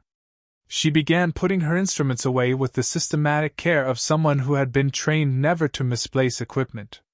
The compulsion constructs will be later in the sequence. Those are going to feel more significant. Because they've been there longer? Because they're more deeply integrated. She paused with an instrument in hand. Harry, when we remove them, you may experience a period of disorientation. Not long. But some things you felt as instinct, as just the natural way you feel about something, will shift. You may find yourself unsure for a while what you actually think versus what you were shaped to think. Harry considered that. I think I'm okay with that. You think so now? She said gently. Check in with me if you're not. He nodded.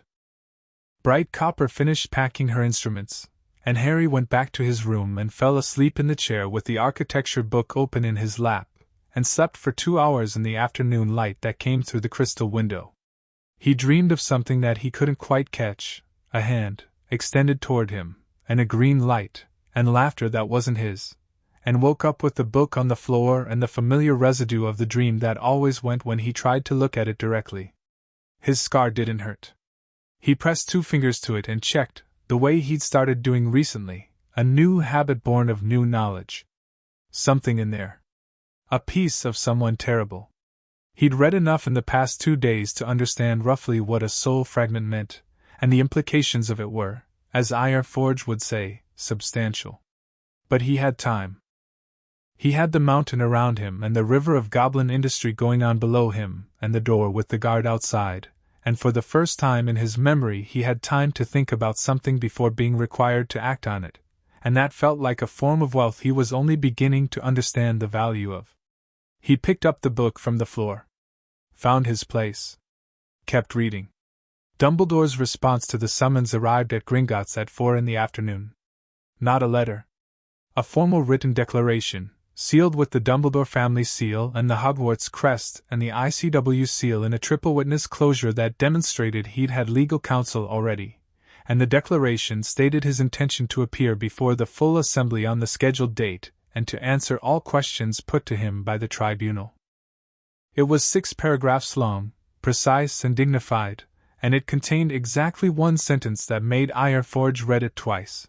I submit myself to this process with confidence that the full context of my decisions, when properly understood, will speak to the necessity and the love that motivated them. Love, Ironforge said. Ragnarok was reading the declaration at his desk. He looked up at the word. Yes. He's going to argue love. He's going to argue that he did all of this out of love for the child and for the world the child was supposed to save. And for some people that argument will be compelling. Ironforge set the declaration down. It will be compelling for Dumbledore himself. That's what makes it dangerous. He was quiet for a moment. He believes it, Ragnarok. I've been doing this long enough to know the difference between a person who knows they've done wrong and is managing their exposure and a person who has constructed a moral framework inside which every wrong is justified. Dumbledore is the second kind. He will walk into that chamber, and he will be. He searched for the word. Sincere. Genuinely, completely sincere. And that sincerity will be the hardest thing for the tribunal to hold against him. Then we don't hold it against him, Ragnarok said. We hold the evidence against him. We let him be as sincere as he likes. Sincerity doesn't change what the charms were doing. He set the declaration aside. Sincere people can do monstrous things. They've always been the most dangerous kind. In the deep record room on the 3rd sublevel, the Gringotts archivist was finishing the cataloging of every piece of evidence gathered since Tuesday morning: the Vaultscan records, Goldseam's full characterization report, the 2 tracking charm removal records, Harry's testimony as received by Amelia Bones, the registration record showing Harry had been placed at Privet Drive by Dumbledore without legal authorization, the monitoring data from 6 years of passive observation records that the tracking charm had been silently transmitting, and the comprehensive history of every access and activity connected to the Potter Vault since the night of October 31, 1981. The archivist worked steadily through the afternoon while the mountain settled around her, and when she was done she sealed the archive under Ironhold protocol and handed the master key to Ragnarok himself, who locked it in the chamber that had never been breached in the 600 years of the bank's existence. 2 floors up, Harry Potter fell asleep in his chair again, the book finally closed on his chest, and outside his door Flintedge stood his watch in the amber lamplight and the silence of the deep stone, and somewhere in the city above them the wizarding world was beginning, in fragments and whispers and the frantic whispers of ministry corridors, to understand that something fundamental had shifted. The goblin nations were here. All 16.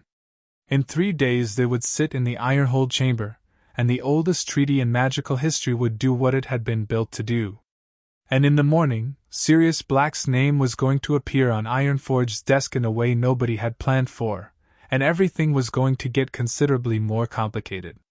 The letter arrived at 6 the next morning. Not from outside, from the Gringotts Records Division, internal post, a brown envelope marked with the triple stripe that indicated material surfaced during an evidence cross-reference. Ironforge opened it at his desk with a cup of coffee he hadn't touched yet. It was a copy of an entry from the Potter family legal file, cross-referenced during the archive work because the archivist had flagged every document connected to the Potter estate and guardianship arrangements after October 1981. It was a single page, a formal record of designated guardianship in the Potter family trust documents, a document filed with Gringotts on September 14, 1981, 6 weeks before the Potters died. The named guardian was Sirius Orion Black. Signed by James Potter. Witnessed by Lily Potter. Dated, sealed, legally binding. Harry Potter had a designated legal guardian on record at Gringotts, alive and named and filed 6 weeks before his parents died. A guardian who had never been notified, never been contacted, and who had spent the subsequent 6 years in Azkaban prison without trial for crimes that the legal file made no reference to any conviction for, because there was no conviction on record. Because there had never been a trial. Ironforge put the letter on his desk. He put both hands flat on either side of it, and looked at the morning light coming through his window for a long moment. Then he picked up his quill and began writing, because this was going to change the shape of everything, and Ragnarok needed to know before breakfast. Chapter 4. The weight of greater good. The Ironhold chamber held 16 nations and filled to the edges. It wasn't loud. That was the first thing McGonagall noticed when she was shown to the observer's gallery, a raised stone shelf along the chamber's eastern wall, set back from the main floor enough to communicate clearly that observation was not participation. The chamber held perhaps 40 people in total, the 16 national delegates or their lead representatives, their legal advocates, Ragnarok's core staff, an Ironforge team along the south wall with the evidence archive beside them, a sealed iron chest that sat on a low platform with the quiet authority of something that contained enough to change everything. Not loud. Dense. The air in the chamber had a quality of concentrated attention, the way a room felt when everyone in it was thinking at the same capacity, and none of it was going to waste.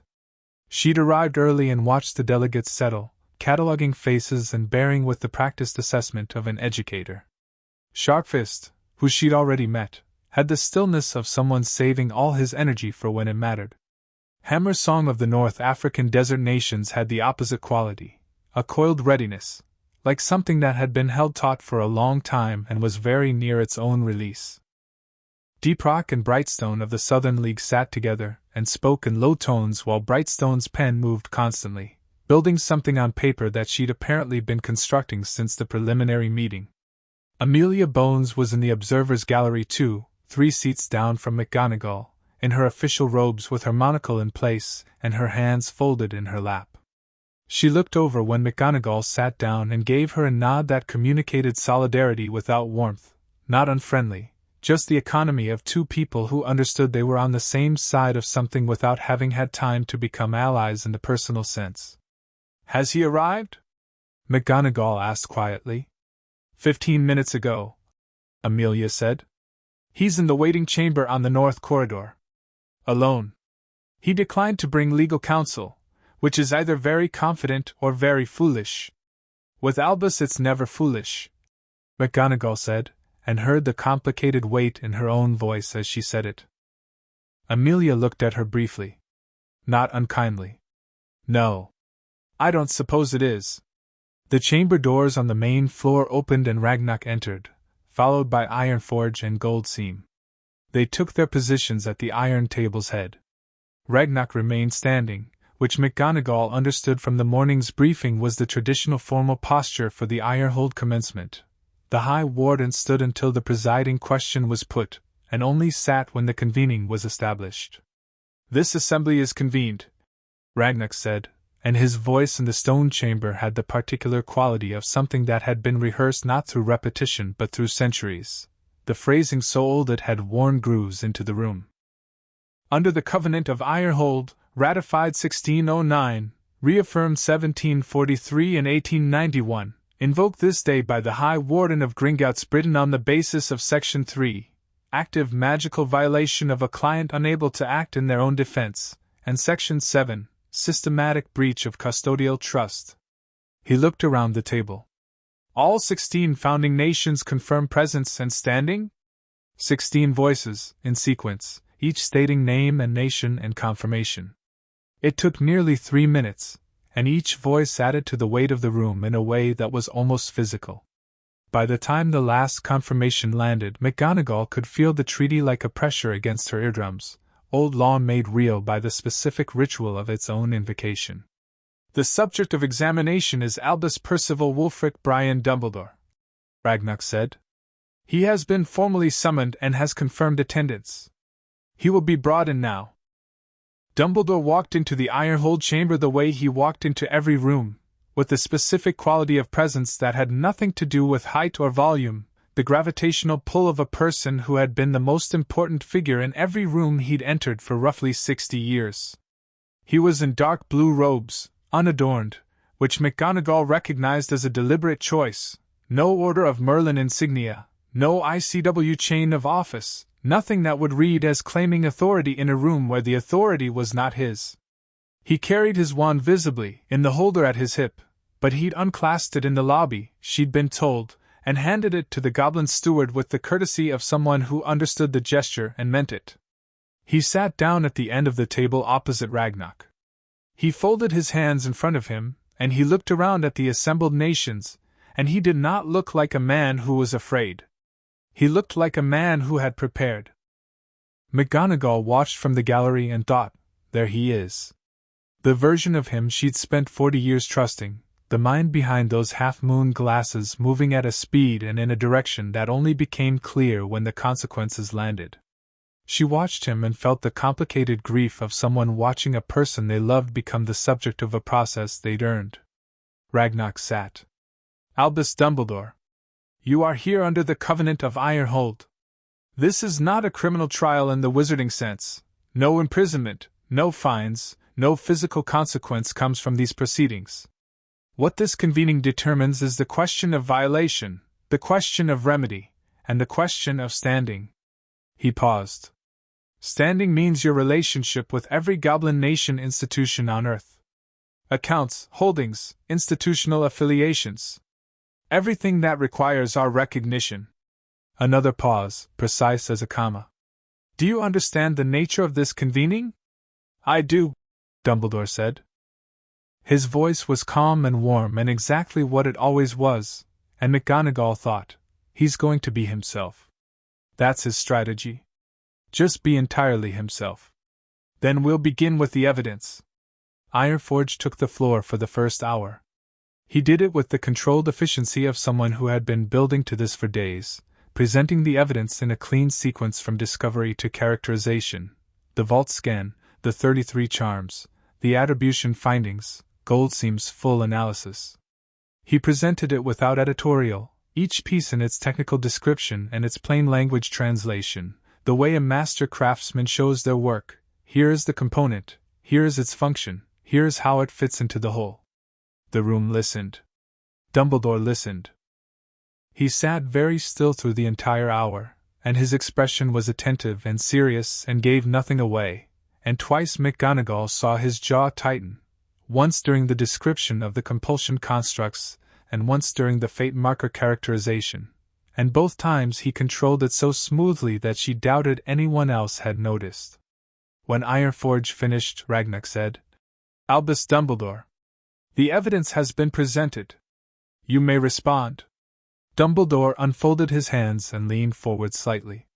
He looked at Ragnock and then around the table, and he said, May I ask a question before I speak to the substance? 1. Ragnock said. Is Harry here? In this building? He is. Something moved through Dumbledore's face. Genuine, McGonagall thought, from her gallery vantage. Genuine concern. That was the complicated part, always. Is he all right? He is in good health, Ragnock said. He is not present at this hearing. He will give testimony separately, in a format appropriate for a child. A beat. Your question has been answered. Dumbledore nodded once. Then he began. I want to tell you something first, before I defend anything. His voice was measured. I placed those charms on Harry Potter. I do not dispute the attribution findings. I do not dispute their nature, as characterized by your team, which I believe to be accurate and thorough. He looked at the table surface for a moment. I dispute nothing in the evidence you've presented. What I ask this convening to consider is the context in which those decisions were made, because I believe, genuinely believe, that without that context, the picture is incomplete. Hammersong said from his seat. The context of systematically violating a 15-month-old client's magical sovereignty is not a context we are unfamiliar with as a concept. We've seen it before. The context is always the same. Then I'll try to show you why this time it wasn't. Dumbledore said, and his voice didn't harden at all, which was more effective than hardening would have been. There is a prophecy. Made 6 years ago by Sybil Trelawney to me personally, at an interview at this school. I will recite it to you in full because it belongs to this record. He closed his eyes briefly. The one with the power to vanquish the Dark Lord approaches, born to those who have thrice defied him, born as the 7th month dies, and the Dark Lord will mark him as his equal, but he will have power the Dark Lord knows not, and either must die at the hand of the other, for neither can live while the other survives. The room absorbed the words. The Dark Lord, Voldemort, marked Harry on the night he killed James and Lily Potter. The prophecy was fulfilled in its first half. The second half remains pending. Dumbledore opened his eyes. In the process of killing Harry, Voldemort accidentally embedded a fragment of his own soul in the boy's scar. I discovered this approximately 3 weeks after the attack, through examination of the residual magic at Godric's Hollow. That fragment is still there. It anchors Voldemort to life in a way that standard magical defeat cannot address. He paused. For Voldemort to be permanently destroyed, that fragment must be destroyed. For the fragment to be destroyed, Harry must, at some point, under specific circumstances that I have spent 6 years preparing for, allow himself to be struck by a killing curse. The chamber was very still. He doesn't have to stay dead, Dumbledore said, and it was the first time McGonagall had ever heard him sound almost defensive, the reasoning coming faster than it normally did. The sacrifice magic that protected him once before, his mother's love, I believe it will anchor him again if the sacrifice is genuine and willing. He survives. But the fragment dies with the killing curse. And then Voldemort can be truly defeated. Sharpfist said, and the fate marker was designed to ensure he could reach that moment without flinching. Dumbledore said, without the charm, without the gradual integration of that willingness into his own character, I feared that when the moment came, Harry would do what any reasonable person would do and try to survive at any cost. And if he tried to survive, the fragment would survive, and Voldemort would be unkillable, and everything we've spent a generation fighting for would be lost. He stopped. Looked at his hands. I know what you see when you look at what I did. I know it looks like a man who turned a child into an instrument. And I have sat with that characterization of myself since I read the preliminary report you sent me, and I have found parts of it I cannot dismiss. A pause. But I ask you to consider what I was trying to prevent. The world that Harry is growing up in, the world that would have had no Harry at all if I hadn't acted on the night of his parents' deaths, is a world that needed him to be willing. Silence settled over the chamber. Then Brightstone of the Southern League said, without looking up from her notes, what you've just described is not a defense of the tracking charm, or the monitoring charms, or the compulsion constructs. You've given us a defense of one charm, the 33rd. The other 32 remain unexplained by any argument about necessity or prophecy. Dumbledore looked at her. The tracking charm, she continued, still not looking up, was placed to monitor his location for your benefit. Not his. The monitoring charms provided you with real-time information about his emotional state and physical health, information you used, according to the passive observation records your own institution has produced, to do nothing to improve his living conditions at any point over the past 6 years. The compulsion constructs were designed to ensure he would trust you above his own judgment. These are not instruments of a greater good, Dumbledore. These are instruments of control. And I'd like you to explain them. Dumbledore was quiet. The tracking charm, he said finally, was practical. If Voldemort's forces located him, the tracking charm broadcast his location to you, Brightstone said. Not to a protective detail. Not to an alert system. To you, personally, in a stream of real-time information. If it were a protective measure, it would have triggered on a threat threshold. Instead, it broadcast continuously. You were watching him. Yes, Dumbledore said. While he lived in conditions that constitute neglect by the standards of both wizard and muggle child welfare frameworks. The pause before his answer was 3 seconds. In the context of a man as practiced as Dumbledore, 3 seconds was enormous. The conditions were not ideal, he said. I was aware of that. The blood protection required him to be in the same location as his mother's sister, Brightstone said. It did not require the sister to underfeed him or restrict his living quarters or deprive him of basic human dignity. The blood ward cares about blood proximity, not domestic arrangements. You had real-time monitoring of his health for 6 years and you chose the blood ward over the boy. She set down her pen and looked at him directly. That is not a greater good. That is a cost you decided someone else would pay. The chamber was very, very quiet. Ragnarok had not spoken for 20 minutes, and McGonagall understood from the morning's briefing that this was also deliberate. He'd said, in the preparatory session, that he intended to let the legal advocates carry the examination as far as possible before the High Warden's voice entered it, because the High Warden's voice carried the weight of institutional judgment, and he was saving it. Dumbledore looked at the table. He looked up.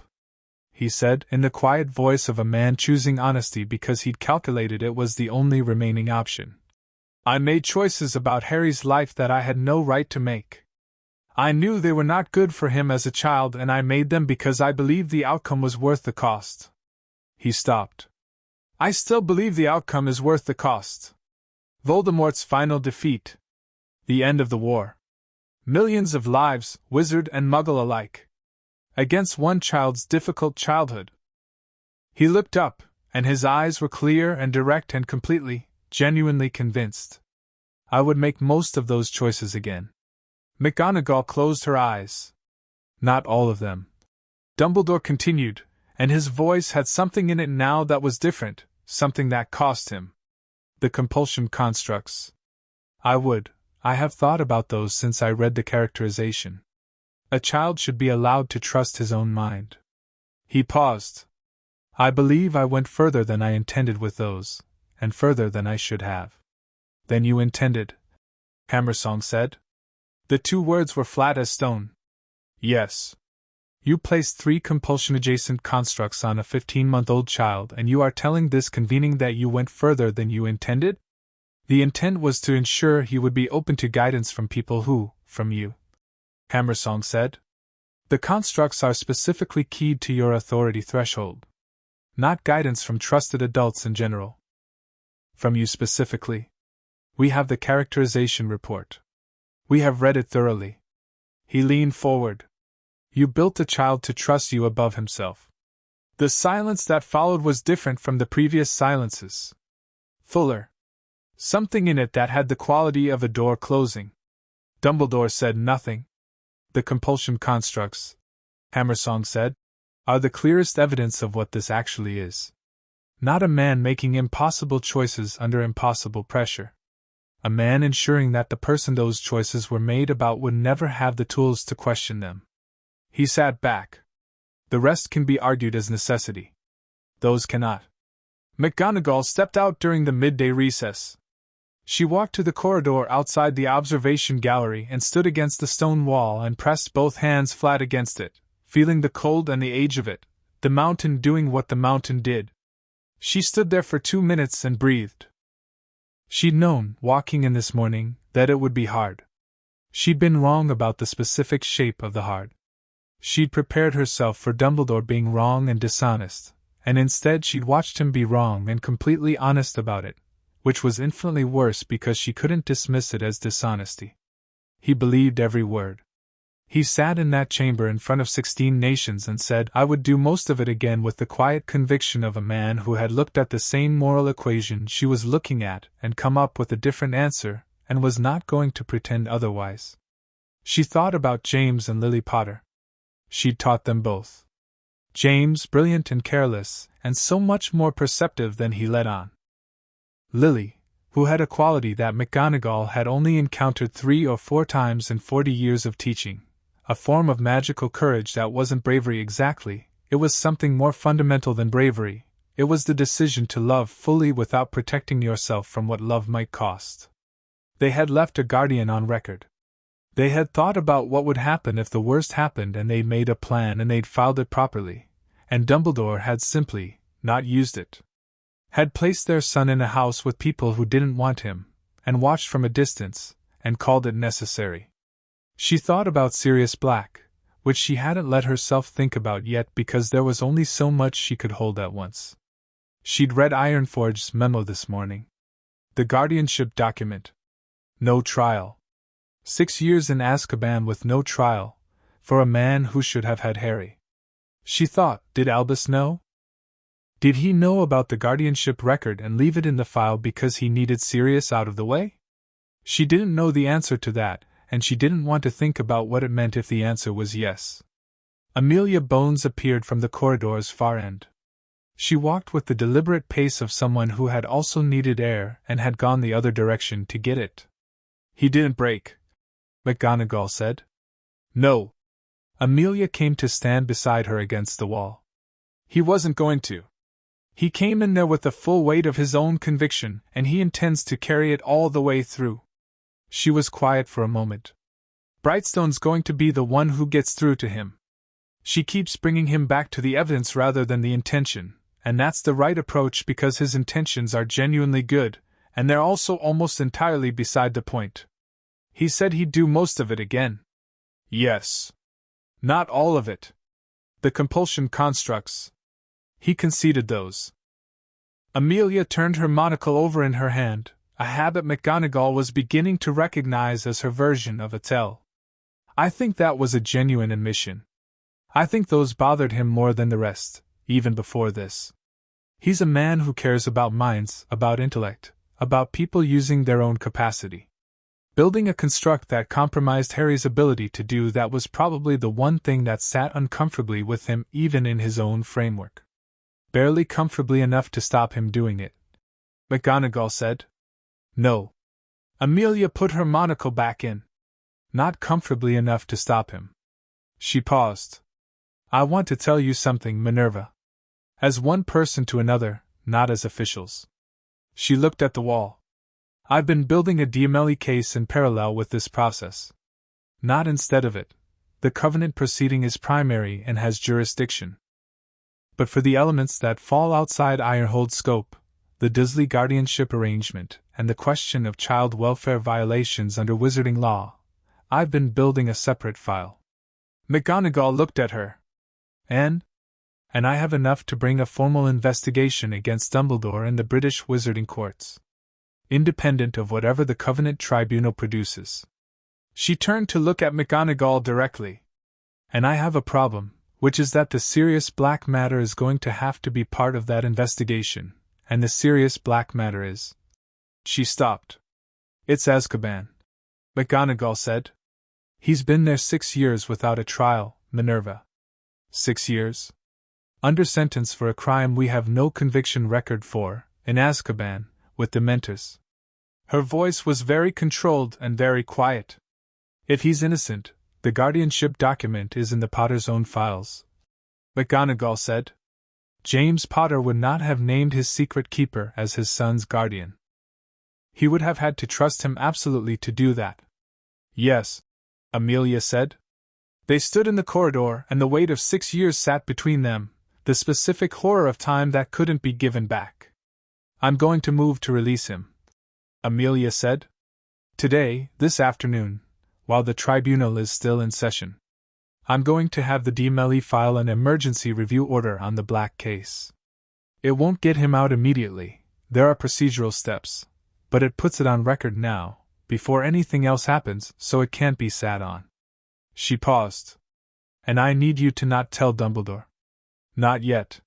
He's in there and he needs to stay in there, and the Black matter, if it comes out in the middle of the hearing, it complicates his position further. McGonagall said. It tells us something about his position. Amelia said carefully. McGonagall held that. You think he knew about the guardianship document?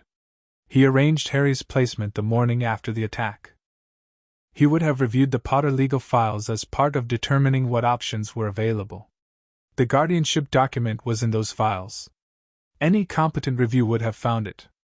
Amelia's voice was flat and factual. I think he found it, and decided Sirius Black in the picture was a complicating variable, and he chose the option that gave him more control. McGonagall said nothing. She was thinking about the morning 3 days ago and Dumbledore's office and Fawkes on his perch, and I would make most of those choices again. I don't know that. Amelia added. That's speculation, not evidence. But it's speculation I'm following very carefully. The recess bell sounded from inside the chamber. They both pushed off from the wall. Can I see Harry after today's session? McGonagall asked. Amelia glanced at her. That's Ragnar's call. I know. I'm asking whether you think he'd allow it.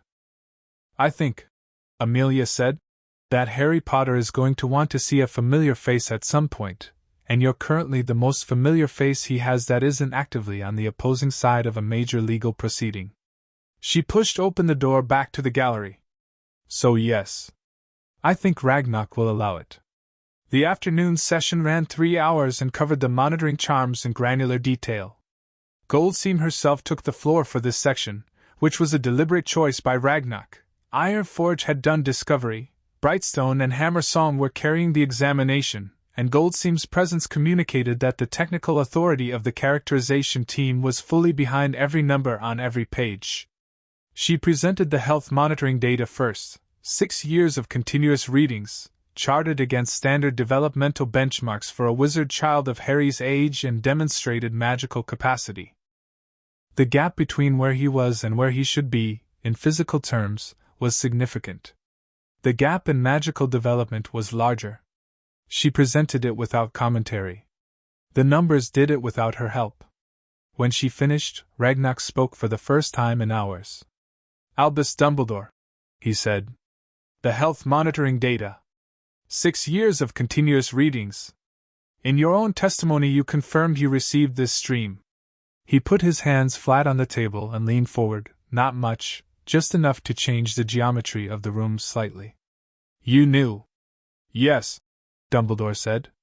You knew for 6 years that the child was being underfed.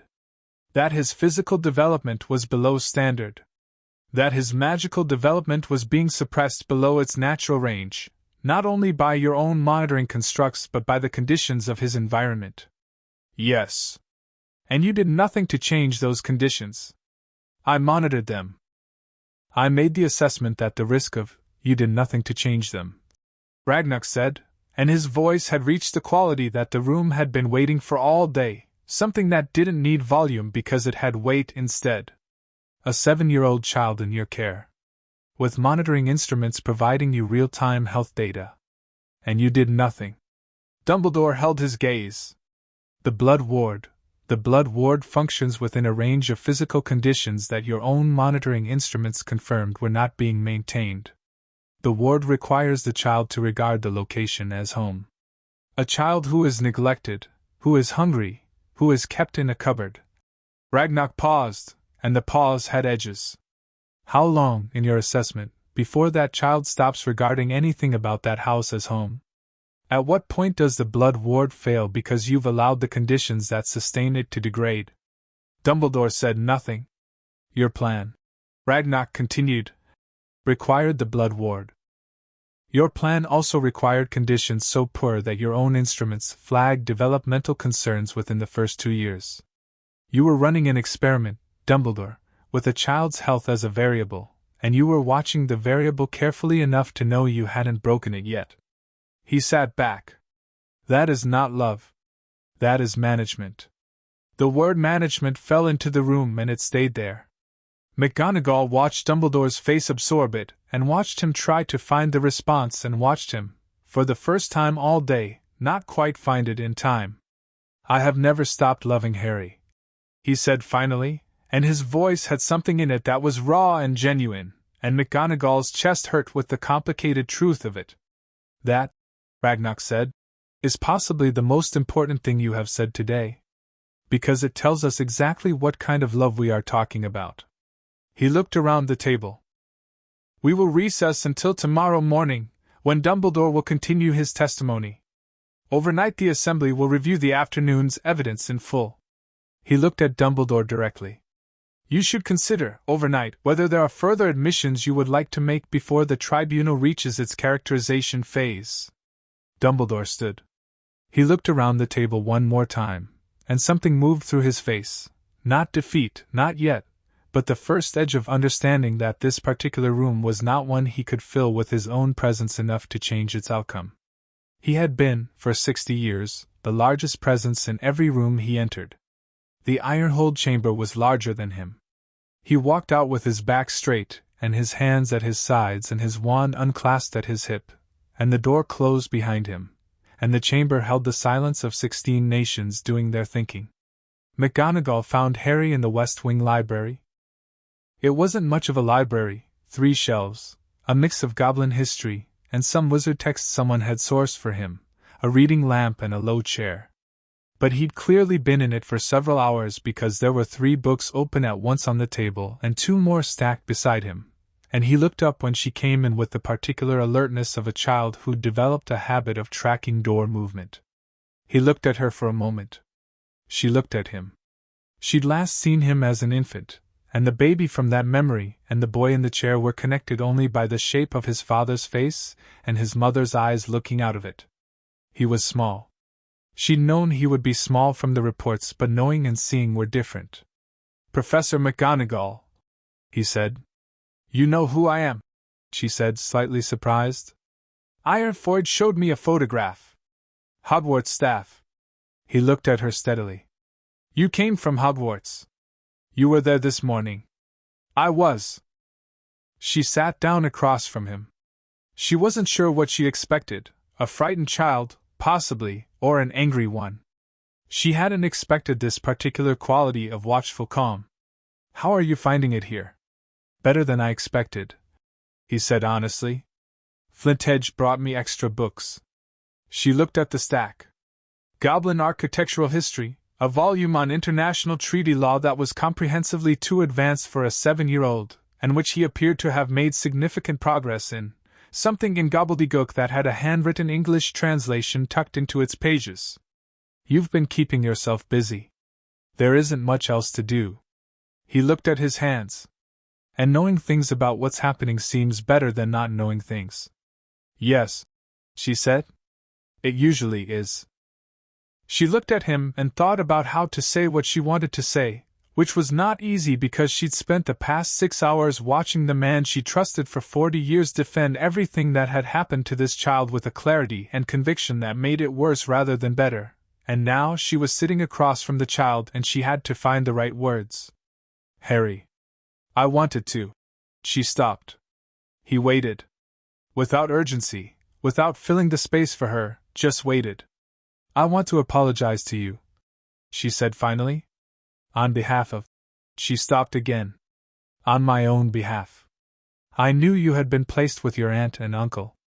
I knew, in a general sense, that the arrangement was not what I would have chosen for you. And I trusted Albus's judgment that it was necessary, and I didn't ask the questions I should have asked. About how you were. About whether you were all right. She held his gaze. I'm sorry for that. He looked at her for a long moment. Did you know about the spells? No, she said. Absolutely not. I would not. She stopped, because strong declarative statements about what she would or wouldn't have done sat badly when the thing she was apologizing for was exactly that, not looking. I didn't know. And I should have looked more carefully. He thought about this. She could see him thinking about it, turning it over with the kind of serious attention that children brought to important things when adults let them. "Okay," he said. "Okay?" she repeated. "I mean, thank you for saying it. I believe you didn't know." He looked at the books on the table. "I'm still working out who knew what and who should have done something different. There's quite a lot of that. It's like..." He paused, looking for the analogy. "Like when you unravel a knot and every bit you loosen shows 3 more bits that were underneath." "Yes," McGonagall said. "That is exactly what it's like." "Sirius Black," he said. She went still. "You know about him?" "Ironforge told me this morning. About the guardianship document." Harry looked at her directly. "He was supposed to have me. My dad chose him. He's been in prison this whole time without anyone telling him why or giving him a trial." McGonagall pressed her fingers together in her lap. "That is what the records indicate, yes. Is he going to get out?" "Madam Bones is working on it," she said carefully. "There are procedures. How long will the procedures take?" She looked at him. 7 years old, with the precision of someone who had spent his whole life having things decided for him without being asked, asking directly about the person who should have been deciding things for him all along. "I don't know," she said honestly. "But Amelia Bones is the most thorough person I have ever known in a legal context, and she has the evidence, and she is not the kind of person who lets procedures become obstructions." She paused. "He will get out, Harry." He nodded. He looked at his books again. "What's he like?" he asked, almost quietly. "Do you know him?" McGonagall thought about Sirius Black. 16 years old and incandescent with it, the kind of boy who filled a room not through effort but through sheer uncontained life, who had made James Potter's friendship the best version of James Potter and vice versa. Who had looked at Lily Evans with the initial skepticism of someone who didn't understand her yet and then, when he did understand her, had committed to her with the same completeness he committed to everything. Who had stood at James and Lily's wedding with tears running freely down his face and laughed about it, absolutely unashamed. "He is," she said carefully, "the kind of person who would have been very good at being your godfather." Harry was quiet for a moment. Then something moved through his expression, not quite a smile, but adjacent to one, the specific quality of a child who has been given something they were afraid to ask for. "Good," he said. They sat for a while in the small library in the amber lamplight with the mountain around them, and McGonagall thought about Sirius and Azkaban and Dumbledore in the hearing chamber and 33 spells and 6 years of health monitoring data that showed a child being slowly worn down, and she thought about James Potter's handwriting on the guardianship document, which she'd read that morning, the large, slightly careless hand that she'd marked essays in for 7 years, and she thought about what kind of man wrote that document, and what kind of world had honored it by leaving it unread in a file. "Can I come back tomorrow?" she asked. Harry looked up. "If you want," he said, with the careful neutrality of someone who wasn't yet sure if wanting things was something that worked out. Yes. I'd like that. Then I'll be here," she said. She stood to go. Harry turned back to his treaty law book, and she paused at the door watching him read with the same concentrated focus she'd seen in 100 students over 40 years. The posture of someone genuinely interested in understanding the world, and she thought, Lily. He has absolutely his mother's mind. Then she went to find Amelia Bones, because there was work to do and the evening was still young, and somewhere in Azkaban a man who should have been reading bedtime stories for 6 years was waiting for someone to notice he was there. The emergency review order on the Sirius Black case landed on Fudge's desk at 6:30 in the evening, hand-delivered by an Auror who Amelia had specifically selected for his complete imperviousness to political persuasion. Fudge read it and immediately flooded Amelia, who answered from her own office with the particular expression of someone who had been waiting for exactly this call. "Amelia, you cannot be serious." "Cornelius, I am always serious. It's one of my defining traits." She looked at him through the flow with the steady calm of someone who had made their decision before the conversation started. "There is no conviction record for Sirius Black." There was no trial. He was remanded to Azkaban on the personal authority of Bartemius Crouch Sr. in a period when emergency powers were being applied far beyond their intended scope, and nobody subsequently reviewed the case when those emergency provisions expired. He was there. At the scene. Cornelius. Her voice was very quiet.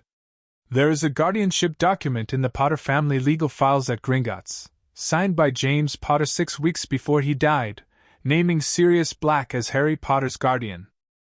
James Potter did not name a traitor as his son's guardian. He did not do that. She paused. The case needs to be reviewed.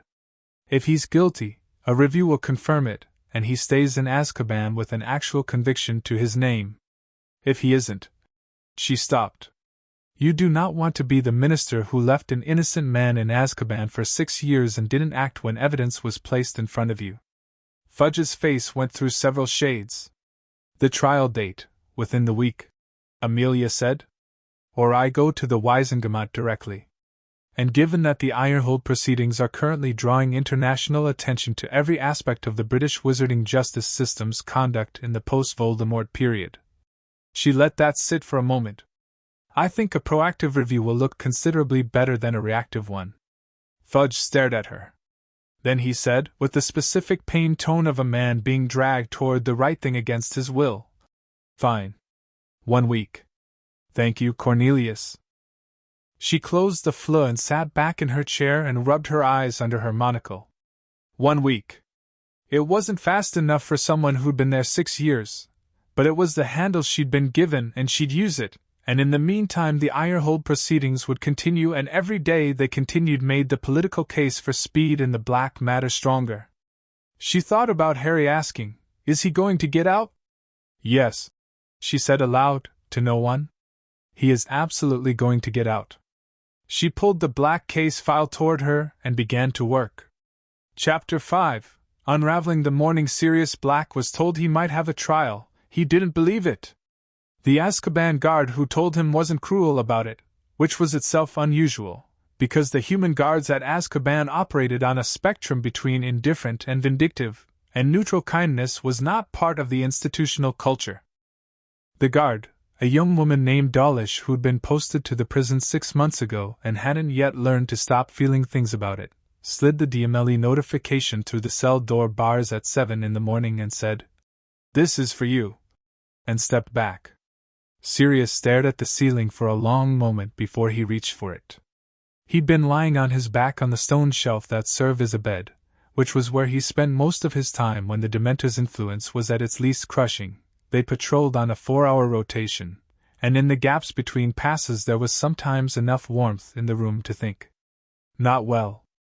Not cleanly. But enough to know he was thinking, which was how he kept track of the distinction between himself and madness. He thought about James. He thought about Lily. He thought about the night in the street and Peter's finger, and the explosion, and 12 Muggles dead, and the Aurors taking him away while he was still laughing because it was either laugh or break completely, and he'd chosen wrong. He hadn't been laughing for 6 years. He reached for the paper. He read it. He read it again. He sat up slowly, the way you moved when your body had been treated as an inconvenience for long enough that it had started to agree. DMLE Emergency Review Order. Case reference: Black, Sirius Orion. Grounds: no conviction of record. Status: review hearing scheduled within 7 days. Counsel to be assigned if requested. He read it a third time, not because he didn't understand it but because understanding it required a moment that his mind kept skipping past, like a foot that kept refusing to step on uncertain ground. A trial. Not a verdict. Not a release. A trial, which was itself not a certainty of anything. But a trial meant someone was looking at the case and finding it worth looking at, and nobody had thought it worth looking at for 6 years, and something about that, something about the fact that someone somewhere had taken out a file with his name on it, and read it, and found it lacking, broke something loose in his chest that had been sealed there since the night the Aurors took him. He put the paper down on the stone shelf and sat very still. After a while he said, "Okay," to the empty cell. He said it the way you said something when there was nobody to say it to, but you needed to say it anyway, needed to hear it in your own voice to make it real. Then he picked up the paper again and held it, and waited for morning to get further along. 3 levels below Gringotts' main hall, Harry was on his 4th removal session. The first 3 had gone the way Bright Copper described: warmth, a pulling sensation, and afterward the particular quality of a room becoming clearer that he'd struggled to describe but had now stopped trying to find words for and simply accepted as real. 4 charms out. 29 remaining, though some of those were structural supports for others and would come out in clusters when the time was right. Today was different because today was one of the compulsion constructs.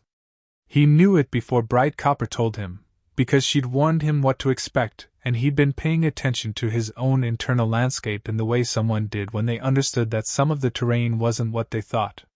The first 3 removals had been like taking off glasses he hadn't known he was wearing. This one, Bright Copper had said, would be like noticing you'd been walking with a hand on your shoulder for 7 years, steering you slightly left every few steps, and then the hand lifting. She used her healer's rod and a longer sweep for this one.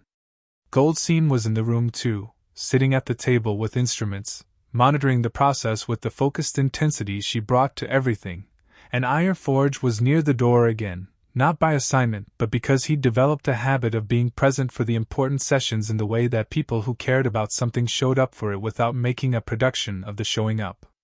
"This may feel disorienting," Bright Copper said. "If you feel like you've lost something, like a feeling you had before is gone, that's normal. That feeling was constructed. What comes after it is yours." He nodded. He straightened his back against the chair. The healer's rod touched his shoulder and began to move, and the warmth came immediately, deeper than before, and he sat with it and breathed and tried not to interpret anything before it was finished. The pulling sensation came, but this time it was longer than before, and it moved. It felt like it moved, like something being carefully worked free of where it had grown into something else, the way Aunt Petunia sometimes had to pull a weed that had threaded itself through the root system of a rose, and you had to be slow and careful, or you took the rose with it. Then it was done.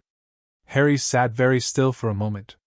He reached for it, the feeling he was used to, the feeling he'd always associated with thinking about authority, about people in charge, about being told what to do and who to trust. The feeling that made it automatically easier to defer. The feeling that made his own opinions feel slightly less trustworthy than someone else's, especially if that someone else was sufficiently impressive or certain. It wasn't there. Not replaced by its opposite. Not an automatic rebellion. Just gone, like a sound that had been playing so long in the background that he'd stopped hearing it until it stopped, and now the room sounded different. He said, "Oh." Bright Copper looked at him carefully. "All right." "Yeah." He thought about it. "It's not. I thought it would feel like something arriving. But it feels like something leaving. Like there's just more space." He paused. "Is that what it's supposed to feel like?" "That's exactly what it's supposed to feel like," she said. He thought about Dumbledore. He thought about the man who had placed him at Privet Drive and who was right now, according to Ragnar's brief to him last evening, sitting before 16 Goblin nations defending the decision. And he noticed that what he felt about it, thinking about it now, was cleaner than before. Less complicated. Before the removal, there had been something in thinking about Dumbledore, some vague inclination toward understanding, toward giving the benefit of the doubt, toward framing everything in a light that didn't require being angry about it. He'd identified that tendency and noted it, but even knowing it was there hadn't let him fully step outside it. He was outside it now. He was angry, he found. Genuinely, straightforwardly angry, in the way you were angry about things that had actually happened and that no one had asked your permission for. It wasn't overwhelming. It didn't consume him. It just sat in him clearly, the way facts sat, without the soft blurring that had smoothed its edges before. "Okay," he said, more firmly this time. "Good." Goldstein looked at her instruments and made a note. She looked at Ironforge over Harry's head and gave him a fractional nod that communicated something about the readings, and Ironforge's shoulders settled by a degree that Harry noticed from across the room. 2 more sessions for the remaining compulsion constructs, Bright Copper said. I want to space them properly, 3 days between each one to let your signature stabilize. She began putting her instruments away. But Harry, there's something I want to say, because it will be relevant to the next sessions. He looked at her. The second and third compulsion constructs are more deeply integrated than this one. This was the access layer, the one that modulated your general relationship with authority. The next ones are more specific. She paused. One relates to how you feel about self-sacrifice. What it feels like to give things up for others. The fate marker and that construct work together. They're not the same spell, but they reinforce each other. When we remove it, you'll want to be in a stable environment, with people you trust, because it will likely be. She searched for the word. Loud. In the emotional sense. Loud, he repeated. The feeling it's been producing has been very quiet for 7 years. Very subtle. But it's been consistent and it's been working, and when it's gone, the contrast will be more pronounced than this morning's was. She looked at him seriously. You've handled everything so far with remarkable steadiness. I believe you'll handle that one too. But I want you to be prepared. I'll be prepared, he said. He looked at Ironforge, who was looking back at him with the expression that still moved quickly across his face and got controlled but had, over the past 4 days, gotten slightly slower to disappear. 3 days, Harry said. What happens in 3 days besides the next session? The tribunal reconvenes tomorrow morning for Dumbledore's second day of testimony, Ironforge said. After that, the assembly moves to the characterization phase, which is where the nations formally agree on what each violation represents and what remedies apply. That typically takes a day. He paused. And there is a development this morning that Ragnarok intends to discuss with you before the day session begins. Harry felt the familiar pre-alert quality of his attention sharpening. What development? Ironforge looked at him with the directness Harry had come to rely on. Sirius Black received the DMLE review notification this morning. He is alive and in the prison, and the notification was successfully delivered. Harry sat very still. He got it. He got it. Has he? Harry stopped. He didn't know what he was asking. Whether Sirius had responded? Whether the notification meant anything yet in practical terms? Whether any of this made Sirius Black more real, more present, more than a name on a document that changed everything and nothing simultaneously? There are procedural steps, Ironforge said. But Madame Bones is moving them. Quickly. He paused, and the controlled expression did its usual movement. He'll be out, Harry. Before this is over. Harry nodded. He looked at his hands.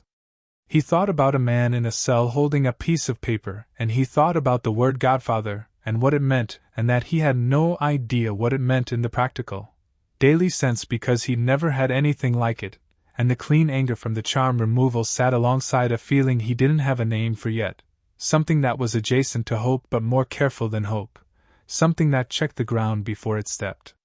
Okay, he said for the 3rd time that morning. In the Ironhold chamber, the second day of Dumbledore's testimony went differently than the first. He came in quieter. Not diminished.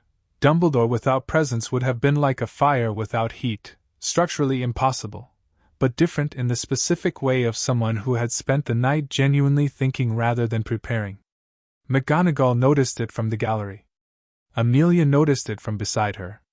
Even Sharpfist, who'd been the most immovable presence at the table, seemed to register it, leaning back slightly from his previous forward tilt.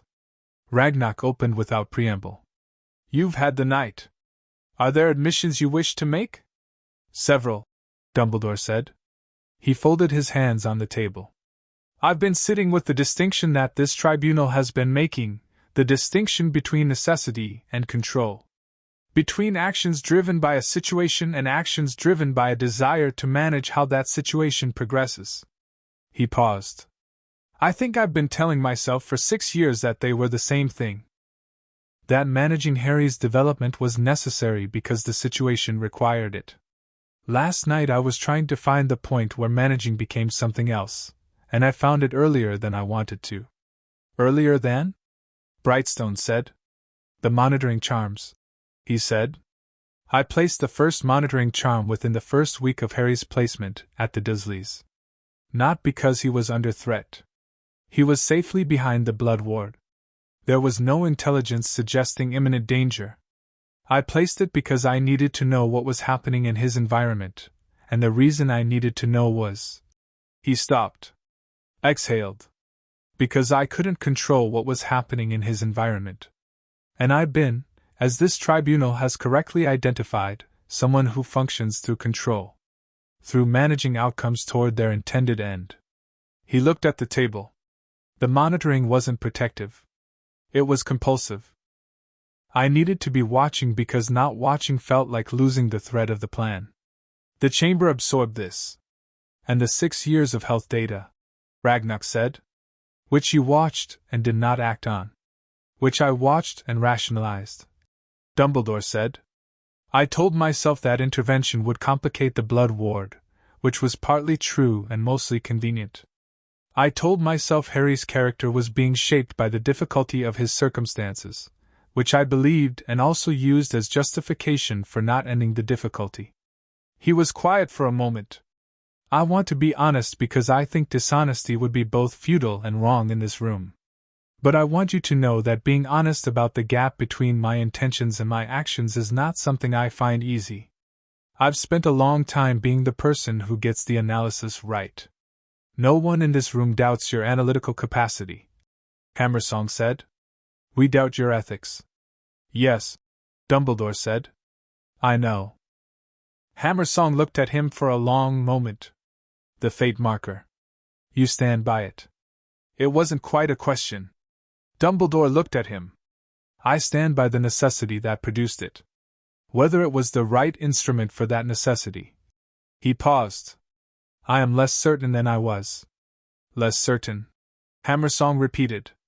The problem with the fate marker is the same as the problem with the compulsion constructs, which this tribunal has already identified better than I did myself. It removed Harry's ability to make a genuine choice. And the deepest magic, the kind I was trying to invoke, willing sacrifice, requires genuine choice. A choice shaped by a magical construct isn't the same as a choice freely made. He looked at his hands. I may have undermined the mechanism I was trying to create. By removing his freedom to choose, I may have removed the quality of the choice that was supposed to matter. The room was quiet. Brightstone was writing rapidly. Sharpfist's expression had changed again, not softened, but shifted to something more considered, less hot. McGonagall, in the gallery, thought, there it is. That's the thing about him. He can see it when it's shown to him clearly enough. He can see it, and name it, and understand it. He's just only ever been in rooms where no one showed it to him clearly enough. The Covenant, Ragnock said, requires this assembly to formally characterize each violation. The characterization phase begins this afternoon. You will be present for it, but you will not speak to it. That is the protocol. Before this testimony closes, do you have anything to say to this assembly that falls outside the scope of the evidence questions? Dumbledore was quiet for a moment. Then he said, I'd like to say something to Harry. If that's possible. At some point. He paused. Not to defend anything. Not to explain. I'd like him to hear from me directly, before the world starts, before the tribunal's outcomes become public and the story gets told in 100 different versions, that what I did to him was wrong. Not wrong in the sense of insufficient or imperfect. Wrong. He looked at Ragnock. Does this tribunal have a mechanism for that?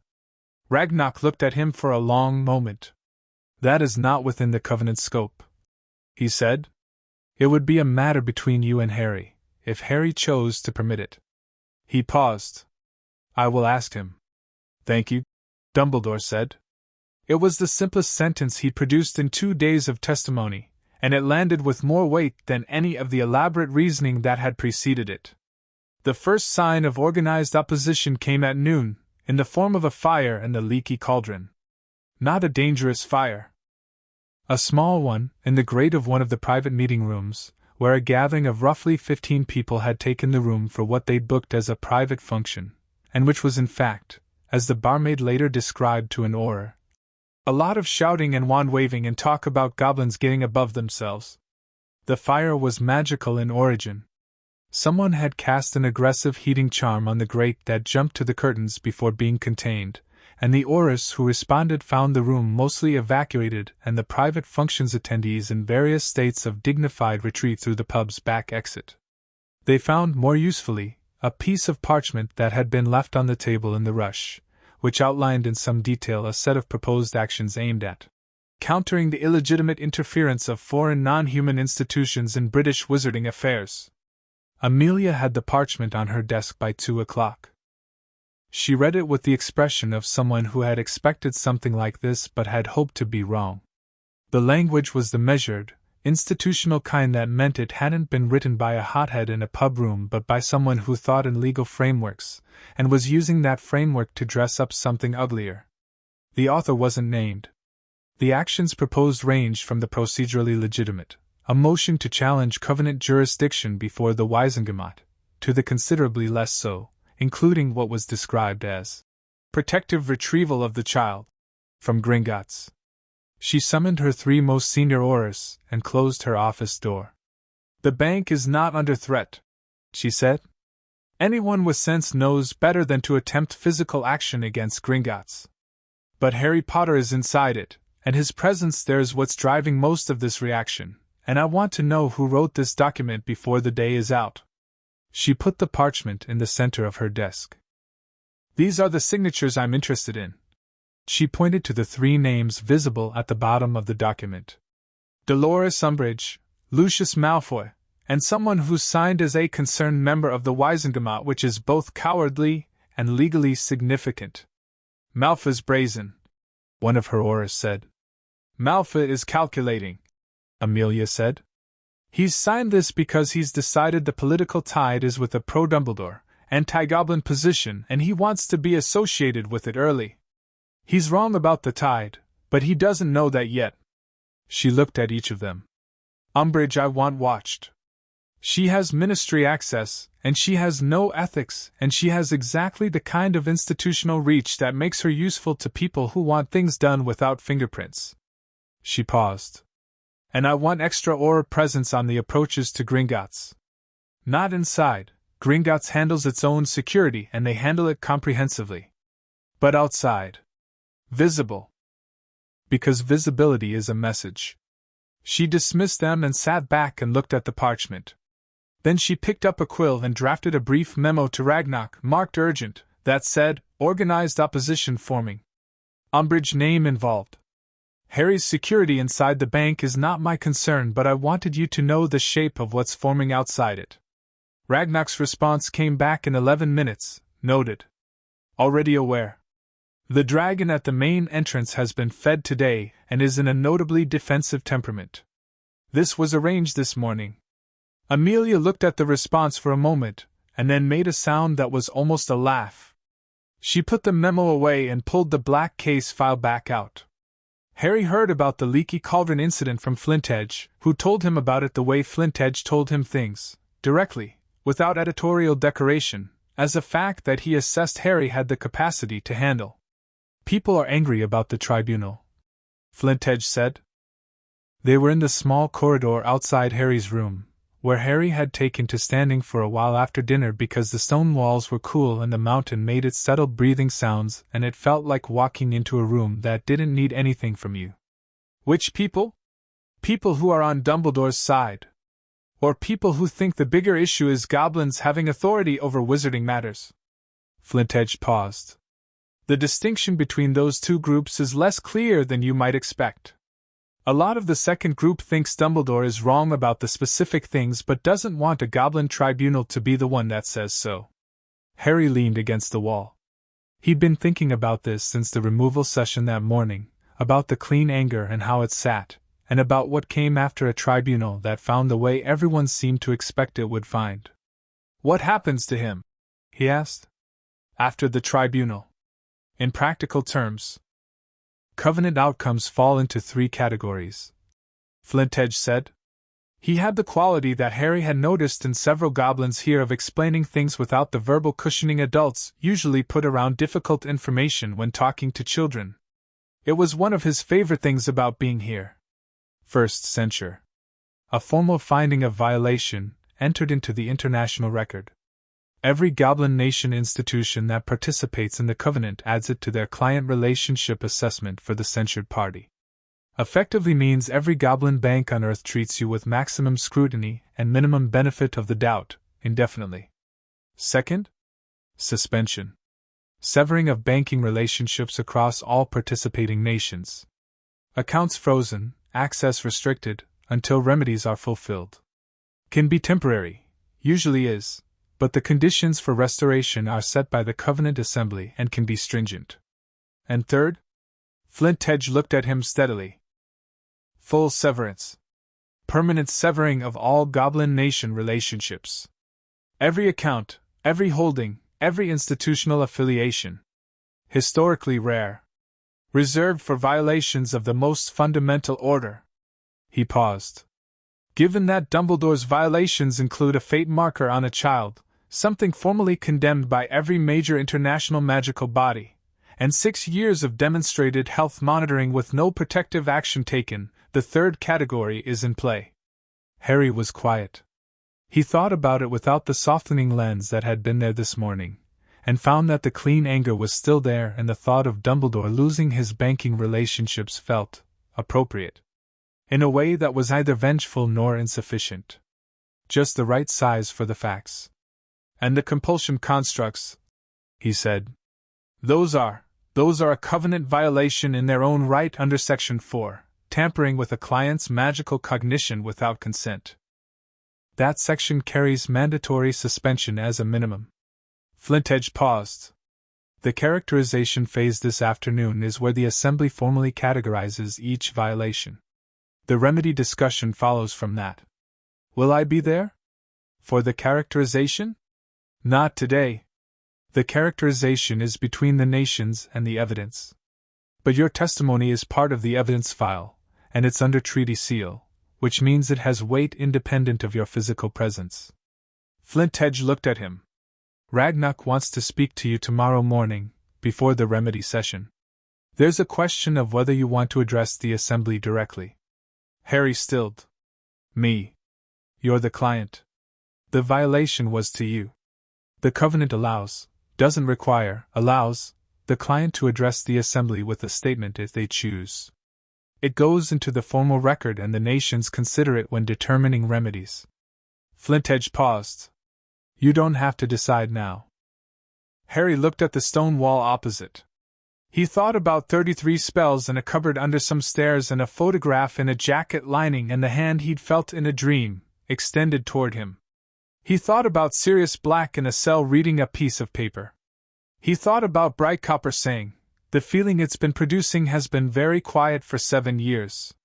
He thought about what it meant that the feeling was quieter now, and what it meant that in the space of its absence he could feel himself more clearly, could feel what he actually thought versus what he'd been shaped to think, and what he actually thought was. I want to speak, he said. Flintedge nodded without ceremony. I'll tell Ragnarok. But I want to know what I'm going to say first. He looked at Flintedge. Can I talk to Ironforge? Tonight? He's in the archive review. I'll get him. Thank you. Flintedge walked off down the corridor with his measured, solid tread, and Harry leaned against the cool stone of the mountain that had kept him safe for 4 days and thought about what he wanted to say to 16 Goblin nations about his own life, and found, to his cautious surprise, that he had quite a lot. Ironforge arrived at 8 with tea he hadn't asked for and a look on his face that meant the archive review had surfaced something. What is it? Harry asked immediately. Ironforge sat down. He put the tea on the table. He looked at Harry with the quality he always brought to delivering important information, direct, but measured, the pace of someone who understood that information had to be given in the right order to be useful.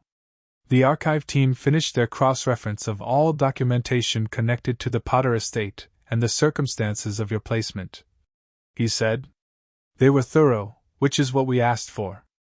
And? They found 3 pieces of documentation that connect to your situation in ways we hadn't fully mapped. He opened his satchel and laid 3 pieces of parchment on the table, each protected in a flat case. The first is one you already know about, the guardianship document naming Sirius Black. The second is a letter, original, found in the sealed documents section of the vault. Harry looked at the second case. From who? From your mother. He went very still. It was written, the date indicates it was written the week before she died. It's addressed to you. Ironforge's voice was level but careful. It was placed in the sealed section of the vault, which means it was intended to open on your 17th birthday under normal circumstances. However, under Section 12 of the Ironhold Covenant, which allows sealed client documents to be accessed in the course of an active Covenant investigation, the archive team's access was legitimate. He paused. I haven't read it.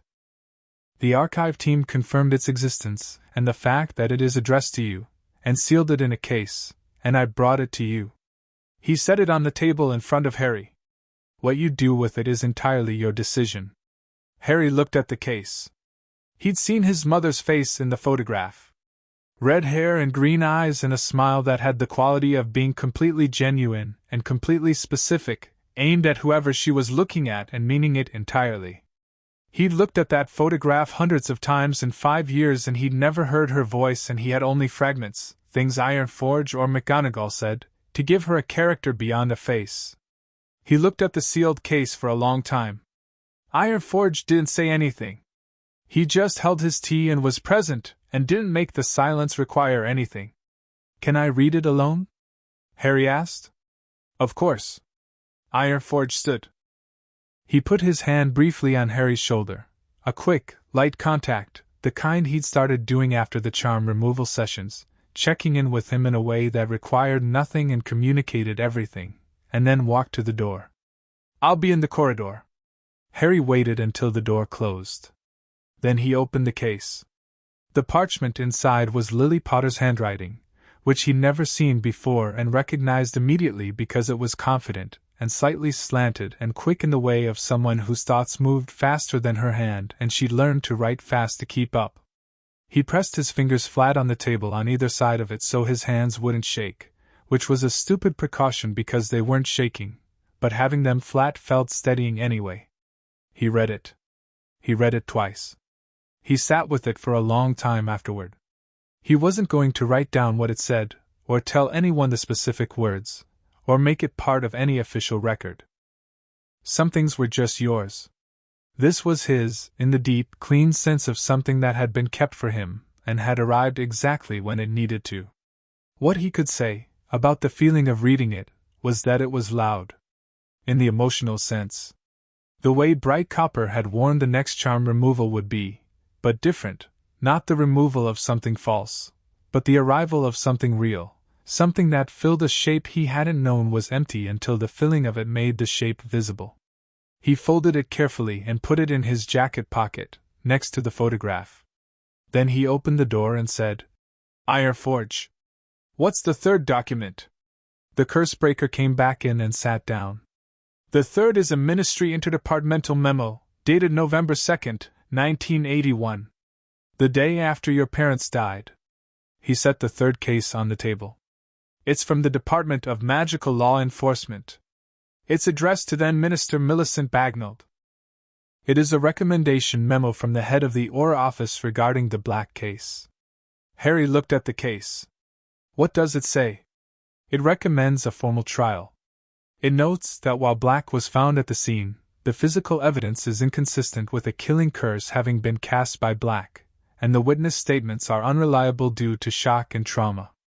It recommends preliminary detention pending proper investigation. Ironforge paused. The memo is stamped. Not signed off on, stamped.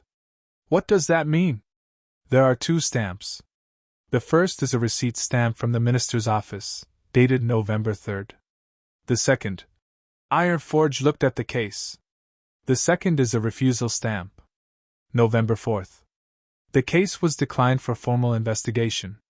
No signature on the refusal. Just a stamp, and a reference number that connects to a different memo, which the archive is currently trying to locate. Someone killed the investigation, Harry said.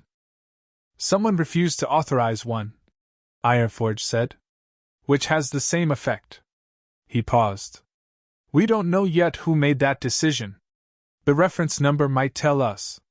The archive team is working on it. Harry thought about this. He thought about Sirius and Azkaban reading a notification this morning, and he thought about November 4th, 1981, when a recommendation memo for a proper trial had been stamped with a refusal, and he thought about someone who had, on November 1st, placed a 7-year-old baby in a house without any legal authority to do so and built tracking charms into his magic and watched him for 6 years from a safe distance. Dumbledore, he said. Not with certainty, more with the grim shape of a hypothesis that fit. We don't know, Ironforge said. Not yet. The reference number memo may not connect to him at all. There were other people in positions to make that decision in that period. He looked at Harry steadily. But yes. It's a question we're pursuing. When will you know? By morning. Harry nodded. He looked at the table, at the 3 cases, at everything that was unraveling from the single thread Ironforge had pulled in Vault 687 4 days ago. Every piece of it that had seemed separate was turning out to have its end in the same place. When I speak to the assembly tomorrow, he said, I'm going to need to know the full picture. You'll have it, Ironforge said. The attempt happened at 2 in the morning. Not on Harry. On Goldseam. She was in her office on the 3rd sublevel, which was where she kept the most sensitive evidence files and where she'd been working late because the characterization work was detailed and she had exacting standards about completeness. She was alone because her team worked day hours and she'd sent them home at 9. She was reviewing the fate marker analysis when the door to her office, which was warded at every level available to Gringotts' security protocols, began to emit the particular high tone that meant something external was testing its defenses. She was at her emergency alert in less than 4 seconds. The response team arrived in 45. The door had held. Goblin ward work on a door inside Gringotts was not something any external force had ever successfully breached, and tonight was not the exception, but the testing had been sophisticated. Not a brute force attack. A targeted attempt to find and exploit a specific gap in the warding sequence, the kind of approach that required prior knowledge of the ward's architecture. Inside knowledge, the security chief said, presenting his preliminary assessment to Ragnarok at 3 in the morning. Or knowledge from someone who'd had significant access to Gringotts' security frameworks in the past. He put 3 names on the table. 2 Ragnarok dismissed immediately. The 3rd he stared at for a moment. Get Madam Bones, Ragnarok said. She arrived at 3:30, in outdoor robes thrown over what appeared to be pajamas, with her monocle slightly crooked and her expression that of someone who had been expecting a call like this. She looked at the security chief's assessment, and at the 3rd name and said, Arrest the attempted breach warrant goes in tonight. Before dawn. On what grounds? The security chief asked. I'll find the grounds, she said in a way that meant, I already have them, I've been building them, this is the brick that finishes the wall. Ragnarok looked at her. Will they try again? Not tonight, she said. Whoever sent this attempt now knows the door held and the response was fast. They'll reassess. She paused. But they'll try something else. The document they want destroyed is the fate marker analysis because it's the most legally explosive piece and the most personally damning. She looked at Ragnarok. I'd recommend moving the original to the Ironhold chamber itself. Nothing external has ever. It was moved there this afternoon, Ragnarok said. Goldseam's office held a copy. Amelia looked at him. You anticipated this. We anticipated this, he said, with a brevity that communicated 6 days of careful preparation. We also ensured the copies are registered and sworn under treaty seal, which means destroying them is itself a covenant violation and adds to the record rather than removing from it. He paused. Whoever ordered this approach made an error. Not in execution. In understanding what kind of institution they were targeting. Amelia put the security report down. I'm going to need to know who gave the order.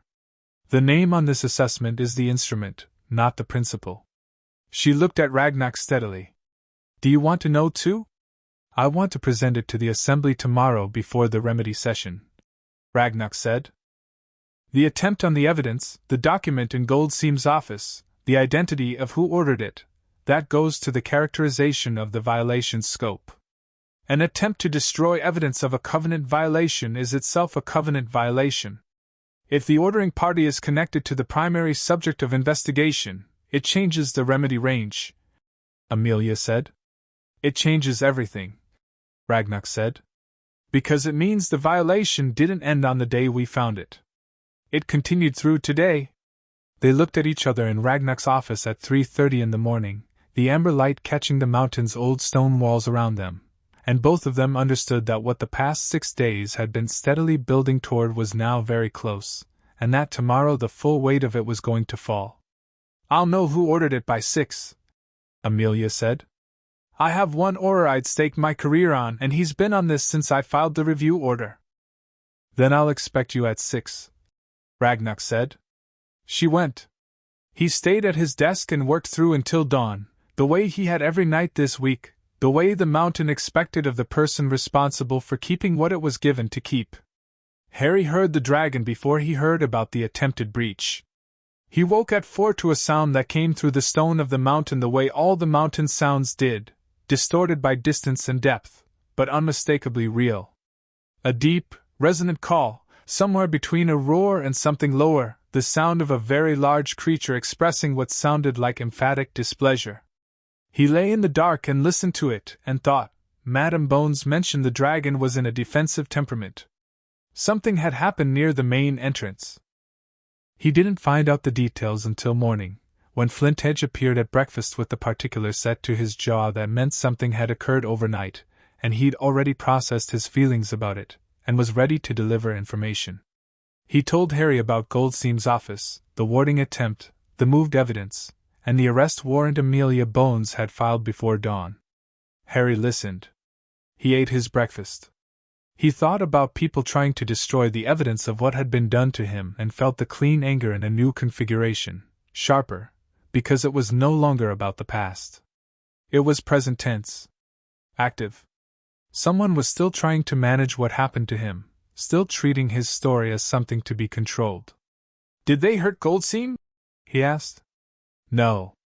She was never in physical danger. The door held. Good. Harry put down his fork. He looked at Flintedge. I know what I want to say to the assembly. Flintedge looked at him. Last night I read a letter from my mother, Harry said. He said it simply, without explaining it further, because some things were yours and the detail of them was yours and all you needed to share was the shape of what they'd done to you.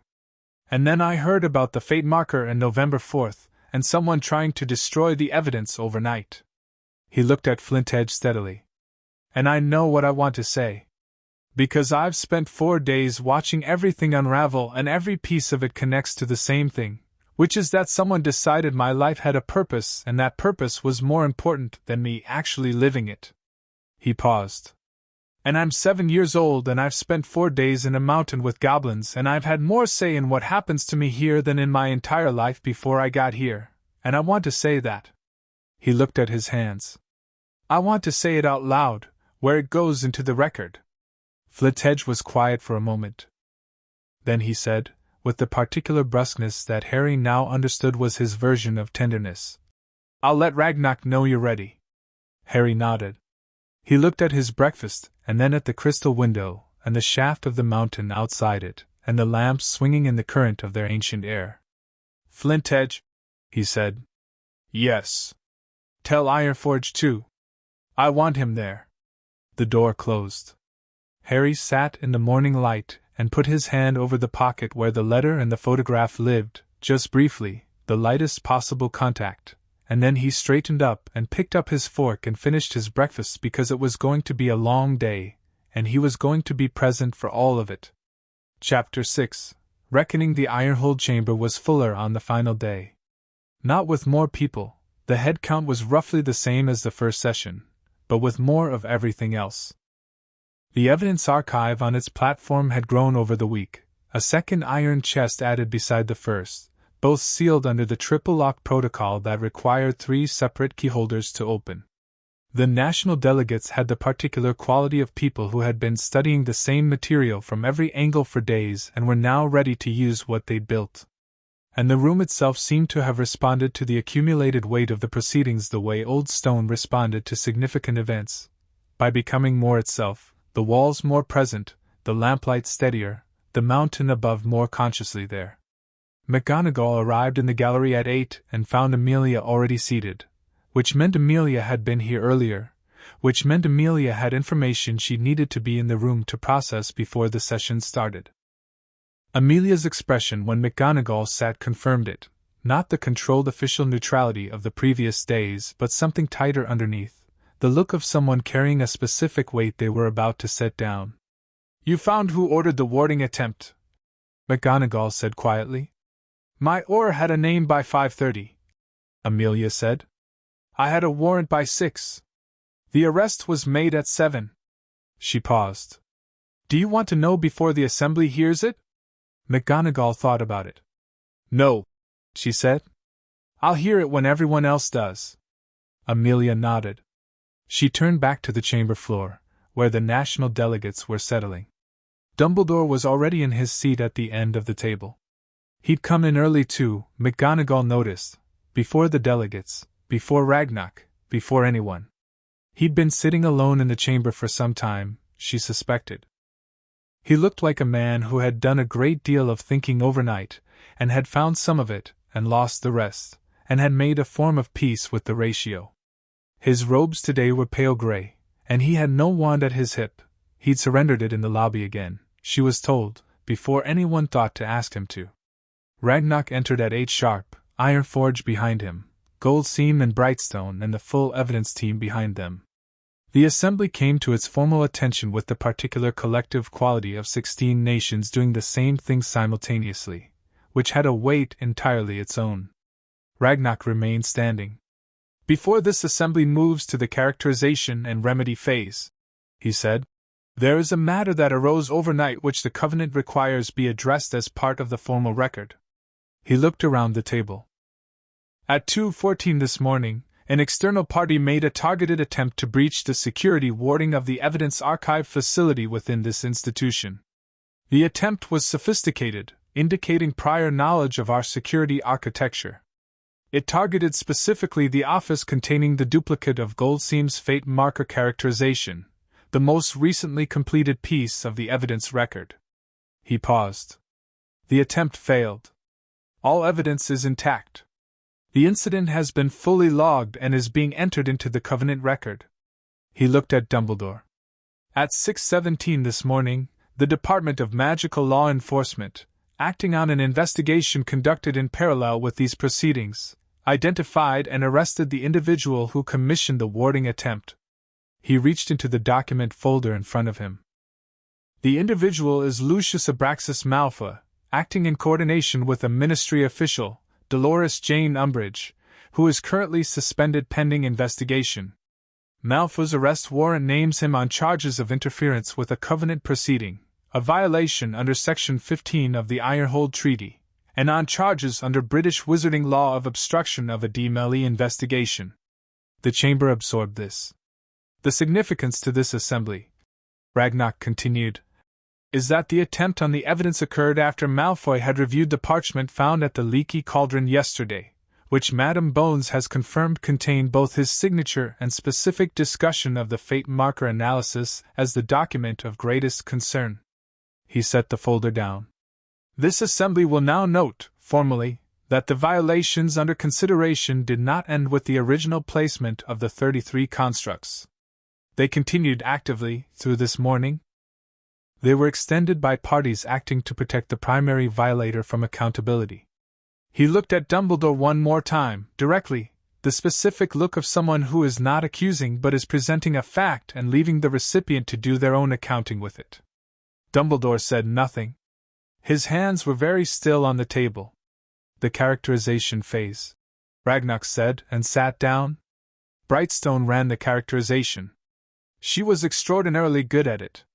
She took each of the 33 constructs in sequence and placed it before the assembly with its section reference and its characterization category, the precise legal language of the covenant that had been built over 2 centuries to name specific things accurately. The tracking charm, Section 3, active surveillance of a minor client without custodial authorization. The monitoring charms, Section 3, compounded, systematic intrusion into physical and emotional state of a minor client. The compulsion constructs, Section 4, tampering with magical cognition without consent, the most serious single-category classification available under the Covenant, carrying mandatory sanction. Each categorization was put to the Assembly. Each passed unanimously, which was not a formality. Unanimous passage of a Section 4 characterization required each nation to independently confirm, and the 16 confirmations came in sequence around the table without hesitation. Then the fate marker.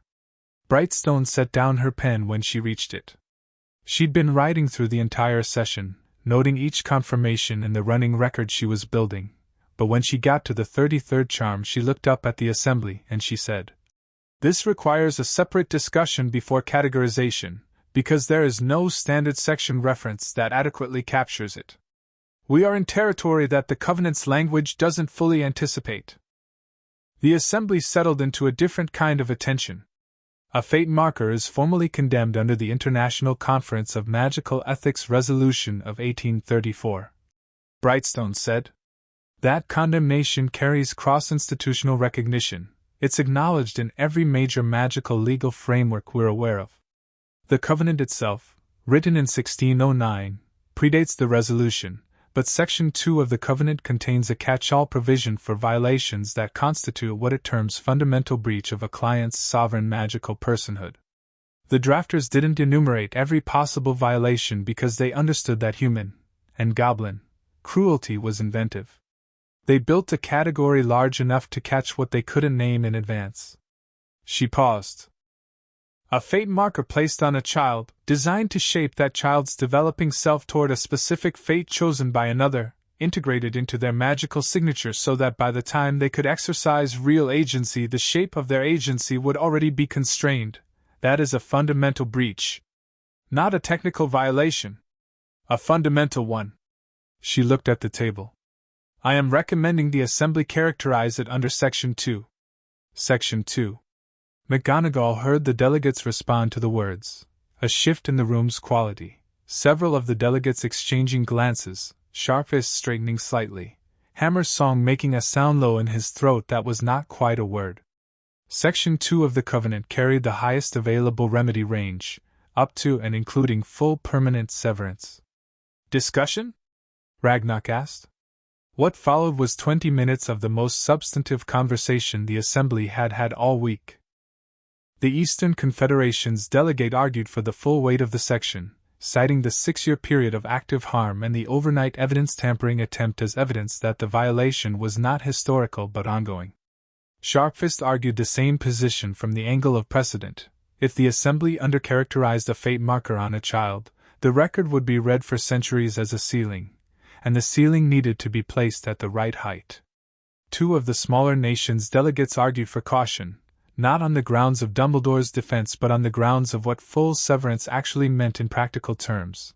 A man completely cut off from every goblin banking institution on Earth was a man without the infrastructure to fulfill any financial remedies the Assembly might impose. Brightstone, who had listened to all of this, said, "The remedy structure doesn't require us to choose between Section 2 characterization and financial remedy. We can categorize at Section 2 and structure the remedy in a way that applies the financial instruments selectively, tied to conditions and a timeline." She paused. Permanent severance is available. It doesn't have to be the first instrument we use.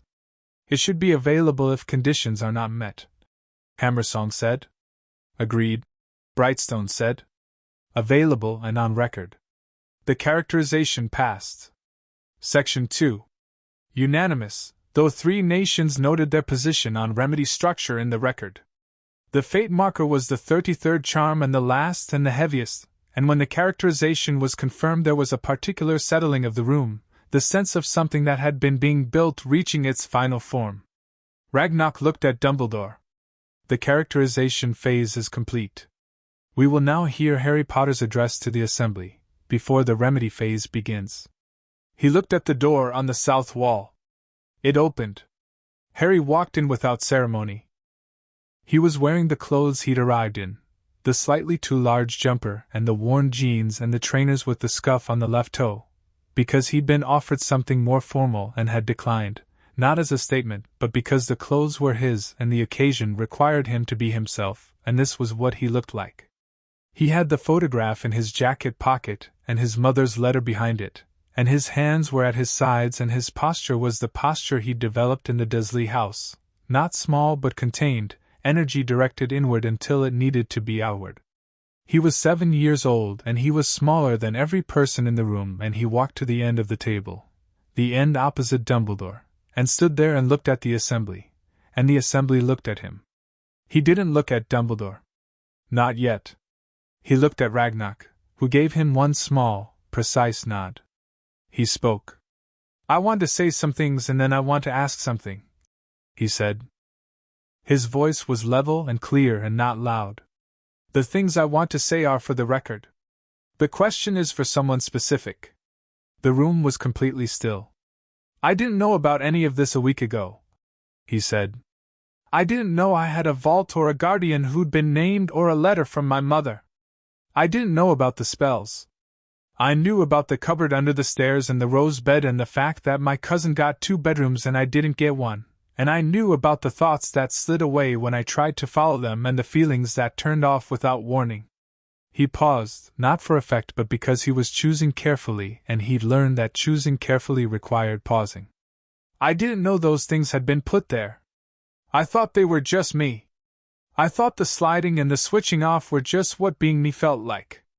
A delegate at the far end of the table, Hammersong, was looking at the table surface. His jaw was tight. "The things that were taken from me aren't just the years I spent in that house," Harry said. "I could have been somewhere else. I could have been with someone who knew my parents. But even that, even being somewhere else, the spells would still have been there. The fate marker would still have been growing in me. The compulsion constructs would still have been making me into the shape someone else chose." He looked at the evidence archive. "What was taken from me was knowing my own mind. Knowing which of my thoughts were mine. That's not something that lives in the past. That's something I have to go and find now. What I actually think. What I actually feel. What I would have been, under all of it, if someone hadn't decided what I needed to be." He stopped. He was quiet for a moment. "I don't think I need anything specific from this assembly," he said. "You're already doing the thing that needed doing. You found it, and you named it, and you made him sit here and answer for it, and that's..." He paused. "That means something I can't say properly yet. It means I wasn't invisible." He looked at each of the delegates in turn, moving around the table with the steady attention of someone taking something in. "I didn't know goblins did this. I didn't know anyone did this. I'm glad someone does." He looked at Ragnarok. "That's what I wanted to say for the record." Then he looked at Dumbledore. "He'd been building to it since the moment he walked in, the way you built to something you needed to do not because you'd been told to but because it was yours and it needed doing." He looked at the old man at the end of the table, the white beard and the half-moon glasses and the blue eyes that held a century of a particular kind of caring, and he felt the clean anger, and under it something more complicated, the specific grief of a child who has been shaped by someone who convinced themselves they loved him. "You wanted to say something to me," Harry said. Dumbledore looked at him. For the first time in the entire proceeding, his composure had something behind it that wasn't control. "Yes," he said. "Say it." Dumbledore was quiet for a moment. He looked at his hands briefly, then back at Harry. "I'm sorry," he said. "Not for the outcome I was trying to achieve. I still believe Voldemort needs to be stopped, and that you are at the center of how that happens.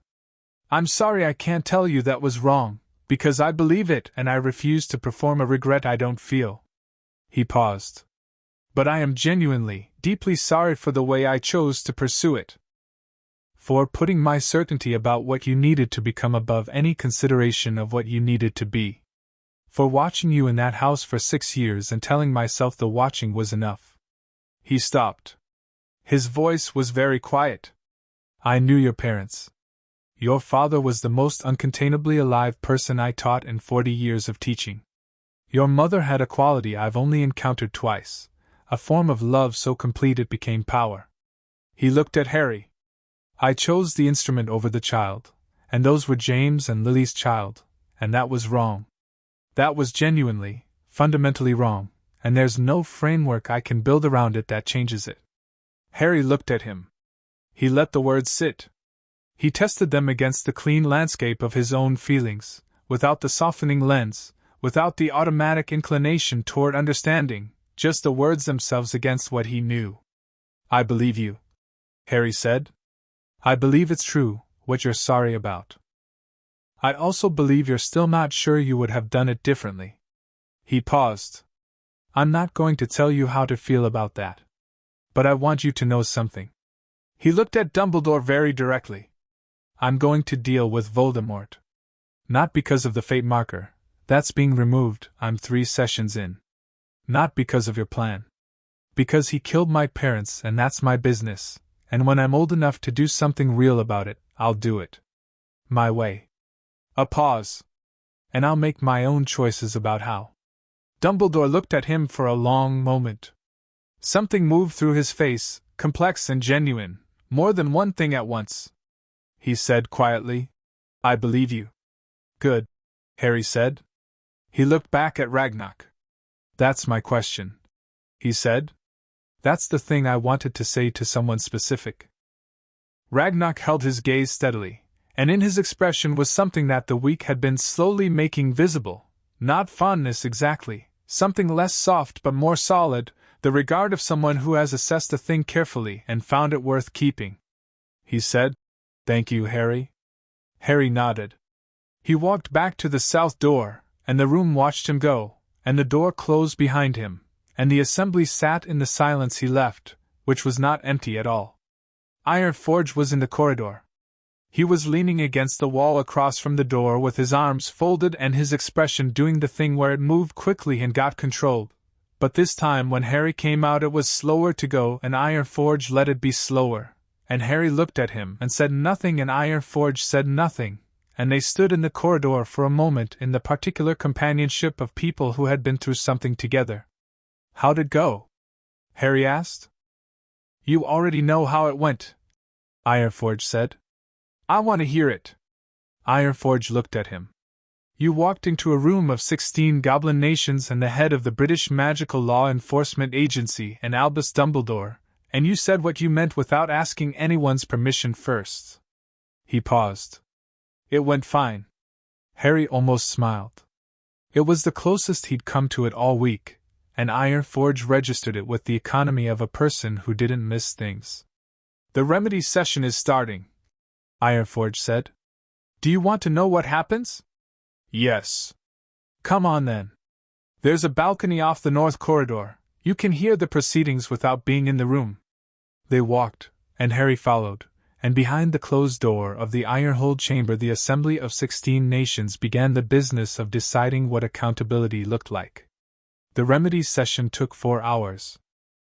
Harry sat on the stone balcony above the north corridor, a narrow shelf of rock with a metal railing worn smooth by generations of hands, and listened through the grate in the floor below him, where the chamber's voice carried upward through the ventilation channel in the way that all sound in the mountain traveled, distorted slightly, but clear enough to follow. Brightstone opened the remedy discussion with the full framework, section by section. The tracking charm, the monitoring charms, the 6 years of negligent inaction, those carried financial remedies keyed to the Potter estate, the costs of Harry's restoration sessions, compensation for the period of illegal placement, a formal financial instrument filed against Dumbledore's Gringotts holdings that the bank would administer. Not punitive in the criminal sense. Restorative. The language of the covenant was very specific about the difference.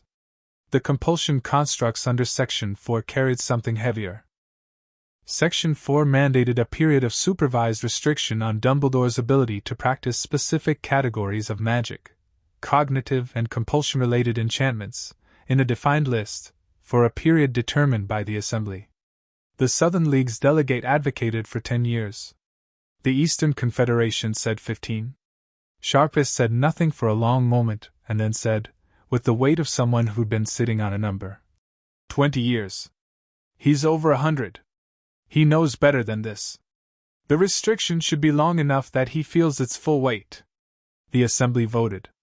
15 years, with review at 10. Applied immediately. The fate marker under Section 2. This was the one that took the longest. Harry listened from the balcony with his arms folded on the railing and his chin on his arms, the stone cool against his forearms, and he heard Brightstone lay out the full remedy spectrum and heard each nation speak in turn, and he heard the deliberation as a living thing, not a performance of process, but actual thinking happening in real time among people who took the weight of their decisions seriously. Suspension of all Gringotts affiliated accounts, starting immediately. This passed first and quickly. It was essentially already in effect as a provisional measure. Permanent revocation of the Covenant's good standing certification for Dumbledore personally. This was the document that every international magical institution used to verify standing. Without it, access to ICW proceedings, to international portkey registrations, to the full range of cross-border magical cooperation was either restricted or subject to case-by-case review. Not total isolation. Significant limitation. Passed with one dissenting note, from the smallest nation's delegate, who wanted full severance, and whose dissent was noted in the record. And then the question of whether permanent full severance, the third and final tier, the nuclear option, would be enacted or held in reserve. The debate on this one was the richest Harry heard all morning. Hammer's song was direct, full severance was warranted by the evidence, and holding it in reserve was a mercy the Covenant didn't require them to extend and that Dumbledore's conduct didn't earn. Deeprock pushed back, not on the principle but on the utility. A man under suspended sentence with conditions had motivation to comply. A man under permanent sentence had nothing left to lose. Sharpfist made an argument that Harry found himself turning over carefully, that the question wasn't what Dumbledore deserved in the abstract but what outcome best served the specific things the Covenant was built to protect, which was clients, and specifically this client, and specifically this client's future. The boy has said he intends to deal with Voldemort himself, in his own way, Sharpfist said. That is his right and his choice, and we should respect it. What he will need to do that is a world that is functional. A wizarding society that has been forced to honestly reckon with what its most trusted figure did is more functional than one that has watched that figure be entirely destroyed. He paused. Permanent severance is available. I am not arguing it should never be used. I am arguing that what serves Harry Potter best right now is a verdict that is real and complete, and historically unprecedented, which this already is, without the final measure that would turn this into a martyrdom rather than an accountability. Harry pressed his chin harder against his arms on the railing. He thought about what Sharpfist had said and checked it against his own feeling, the clean landscape. The feeling he found surprised him slightly, agreement. Not because he felt merciful toward Dumbledore. The clean anger was still there, would probably always be there, living in the space where 33 spells had been. But because what he wanted was not Dumbledore destroyed. What he wanted was the shape of the world to change. For the thing that had been done to him to be seen and named, and its name to mean something going forward. That was already happening. The vote on permanent severance was 11-5 against immediate application, with the full measure to be triggered automatically if any of the active conditions were violated. It would sit in the record like a door that could be opened. The conditions were stringent, enumerated in Brightstone's precise language: no further magical contact with Harry Potter without Harry's explicit consent, no interference with the Demelli investigation, full cooperation with the Black Review proceedings, and a list of 5 additional restrictions that Brightstone read into the record in a voice that communicated she'd written them specifically to have teeth. Ragnarok announced the formal finding at 12:30. Albus Percival Wulfric Brian Dumbledore, found in violation of Sections 2, 3, and 4 of the Covenant of Ironhold. Financial remedies enacted. Magical practice restrictions applied immediately. Gringotts account suspension in force. Good standing certification revoked across all 16 nations. Full permanent severance conditional, active, enforceable on breach of conditions. The finding was entered into the Covenant record. 16 nations sealed it. The document that resulted, Ironforge had explained to Harry during the evidence week, would be archived in every Goblin nation's permanent record and in the Ironhold chamber itself, where it would be accessible to any party withstanding to request it for as long as the mountain stood. Which was, as far as anyone could tell, indefinitely. Dumbledore left the chamber quietly. McGonagall was waiting for him in the corridor outside, which she'd decided before the session started. Not to comfort him, she didn't know yet if she had comfort available for this. The emotional accounting with 40 years was going to take considerably longer than a week.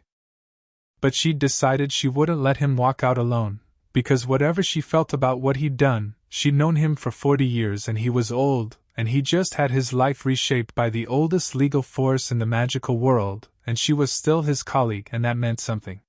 He came through the door and stopped when he saw her. He looked at her for a moment. "Minerva," he said. "Albus." She fell into step beside him. They walked down the corridor toward the main levels, slow enough to be companionable, not slow enough to be lingering. "How are you?" He considered it honestly, she could tell. "I'm uncertain," he said. "Which is not a state I'm accustomed to." A pause. "He was remarkable in there." "He's 7 years old," she said. "Yes." Something moved through his voice. "James would have." He stopped. "It doesn't bear thinking about what James would have said to me today." McGonagall thought about James Potter's handwriting on the guardianship document and said nothing. "I know what you're thinking," Dumbledore said. "I'm thinking a great many things, Albus. You'll have to be more specific. You're thinking that if I'd honored the guardianship document, if I'd gone to Sirius first, everything would have been different. Harry would have had." He stopped again. "Yes. I know. Did you know about the document? When you placed him?" The corridor was very quiet. "Yes," Dumbledore said. McGonagall kept walking. She kept her hands folded inside her robes and her pace even, and she breathed once, carefully, and let the confirmation sit in the air between them where it belonged. "And Sirius's trial," she said. "The refusal memo." Another pause. "Longer." "I was afraid," Dumbledore said, and it was so unlike anything he'd ever said to her that it landed with its full strangeness. "Sirius knew about the prophecy. He knew the shape of what I believed needed to happen. He would have." He stopped. "He would have fought for Harry's ordinary life. He would have fought me constantly and publicly, and he would have been right to, and I couldn't." He paused. "I told myself it was about the Blood Ward. That the arrangement I'd chosen was the most protective option available. But Sirius would have contested it, immediately and vigorously, and you needed Harry where you'd put him," McGonagall said. Her voice was very quiet and very flat. "And you needed Sirius not to be able to contest it." Dumbledore said nothing. "Did you interfere with his arrest proceeding?" "I did not," he said. "That I can tell you clearly. Crouch moved on Sirius without consulting anyone. It was in keeping with his approach to the whole period, summary action without process. I was aware of it, and I did not intervene as quickly as I should have. I told myself Sirius had other advocates, other people who would ensure proper procedure. When I understood that wasn't happening..." He paused. "I had already made certain choices about Harry's placement that Sirius's involvement would complicate. And I told myself that Sirius was at least alive and contained and that the situation would resolve properly in time. It has been 6 years," McGonagall said. "I know. He's been in Azkaban with Dementors for 6 years, Albus." "I know," he said again, and his voice had something in it that she hadn't heard in 40 years, a quality like a structural thing giving way. Not collapse. The sound before collapse. I know what I did, Minerva. I know all of it. I am. He stopped walking. They had reached the bottom of the main staircase that led up to the public hall. He stood at the foot of it and looked at the steps. I am going to have to find a way to live with the gap between what I intended and what I caused. And that is not a problem I know how to solve quickly. She looked at him. The magnificent white beard and the half-moon glasses and the brilliant eyes that had a different quality now than they'd had at the beginning of the week, not dimmer, but less certain of their own right to direct the light. A man who had been the largest presence in every room he'd entered for 60 years, standing at the foot of a staircase trying to work out who he was without that. You have time, she said finally. Not forgiving. Not resuming the 40 years as though the week hadn't happened. Just the fact, he had time to do the work, and the work needed doing. He looked at her, and what she saw in his face was gratitude of the kind that didn't require expression and therefore expressed itself completely, and she turned and walked up the stairs, because she had her own work and the day wasn't close to finished. Sirius Black's hearing was 4 days later. Amelia ran it herself, which was her prerogative, and which she exercised because she didn't trust anyone else to run it the way it needed to be run, fast, thorough, and with the specific quality of investigation that didn't allow procedure to become obstruction. She had 3 witnesses, a magical forensics expert who testified to the physical impossibility of the crime scene matching the account given at the non-trial, a Hogwarts staff member who confirmed Peter Pettigrew's behavior in the weeks before the attack, and a copy of the Aura recommendation memo, now recovered in full with its reference chain, which demonstrated clearly that the refusal to authorize investigation had come through a back channel in the Department of Magical Catastrophes and not from any authorized decision-making body. The Wiesendemark Judicial Committee sat for 3 hours.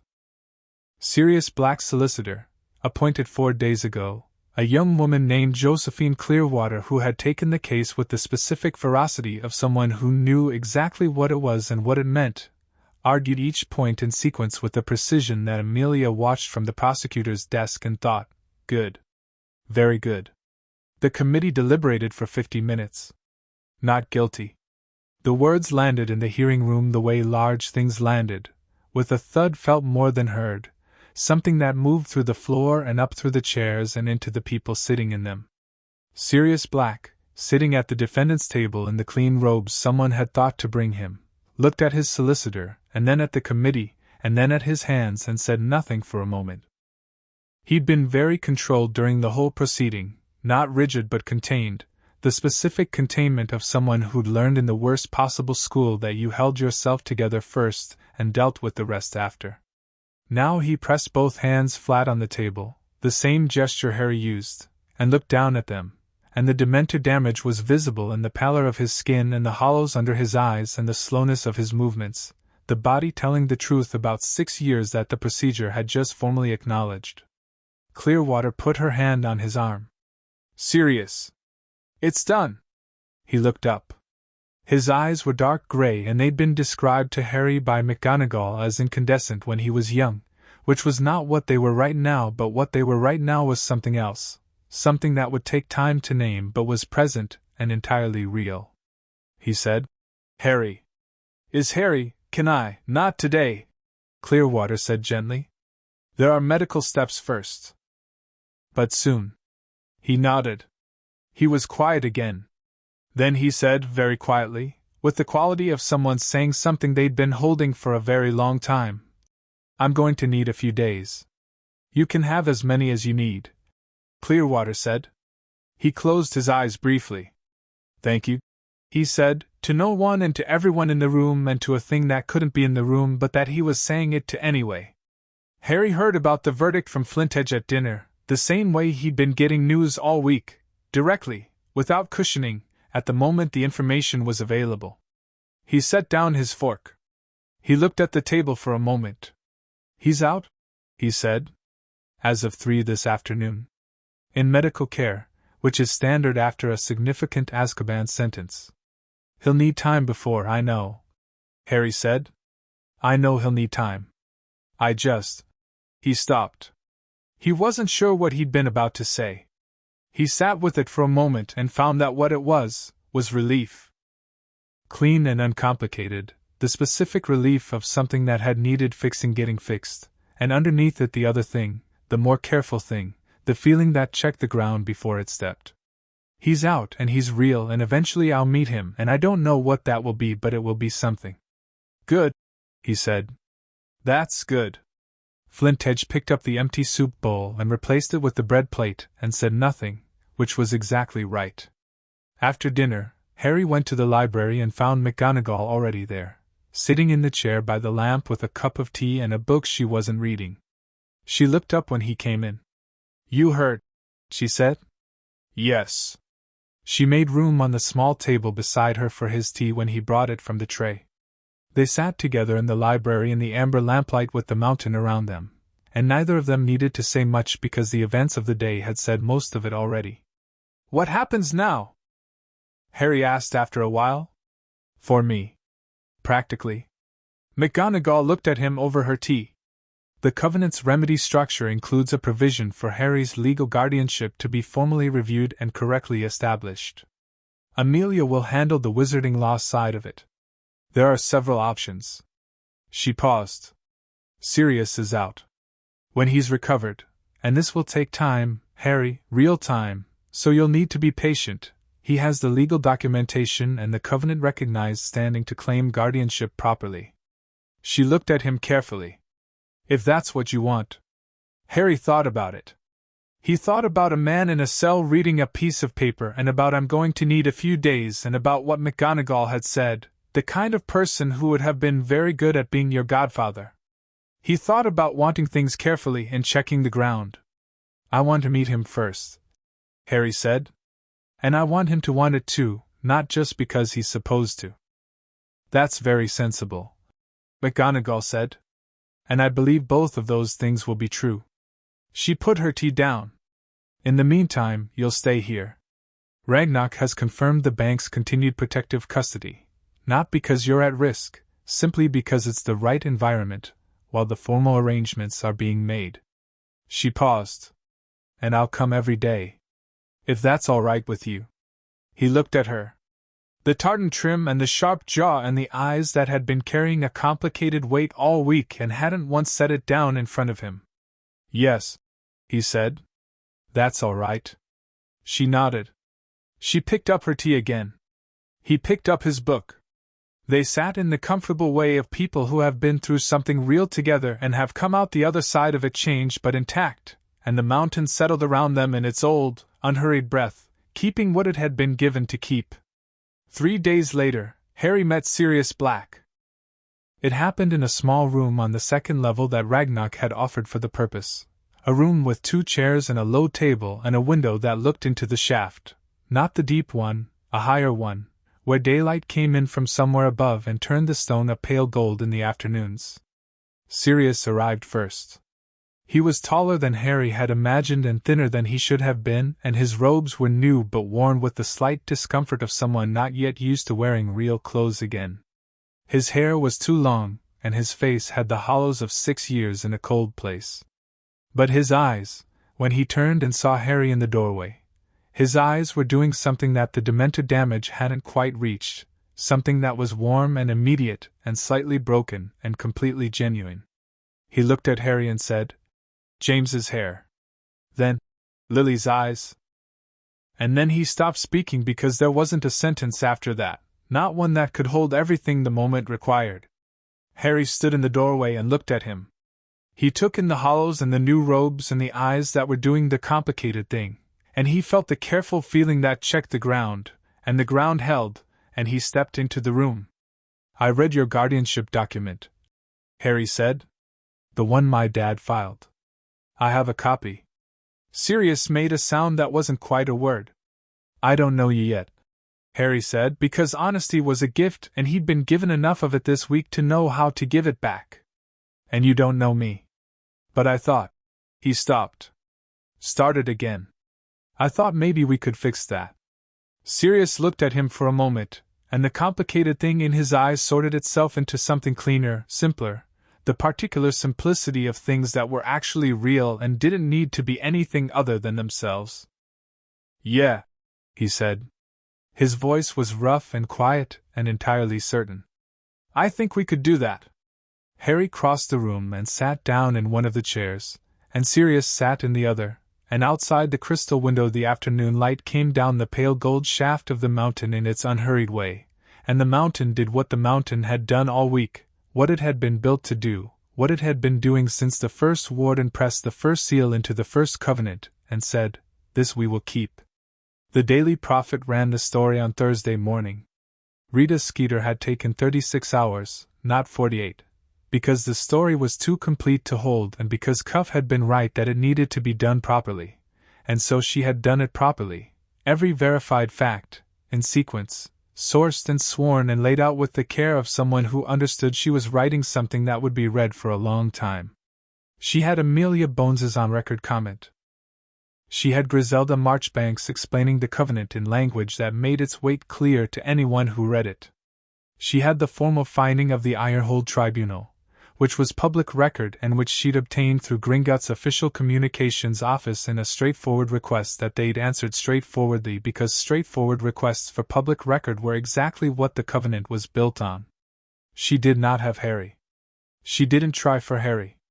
She'd thought about it for approximately 6 minutes and decided that whatever version of the story she could build without him was better than the version she could build by going after a 7-year-old child in the middle of the most significant legal proceeding of the past century, and she filed the story without a single direct quote from him and thought, when he's ready, he'll have his own voice. This is enough for now. The headline read, Goblins find 33 unlawful charms on boy WHO lived. Dumbledore found in violation by International Tribunal. Below it, full findings of the Ironhold Covenant convening. Fate marker confirmed. Sirius Black acquitted after 6 years without trial. Wizard World demands answers. It sold every copy printed by 9 in the morning. By noon, the letters were arriving at the Prophet in numbers that required 3 junior staff to sort. They ran the full spectrum: fury at Dumbledore, fury at the goblins, fury at Fudge, grief, shock, the particular disorientation of a community whose foundational story had just been substantially revised. A significant portion of the letters were from people who had trusted Dumbledore completely and were trying, in real time on paper, to work out what that meant about them. Cuff read the letters for an hour before he started answering them, and what he noted was that the largest category was not the outrage and not the defense.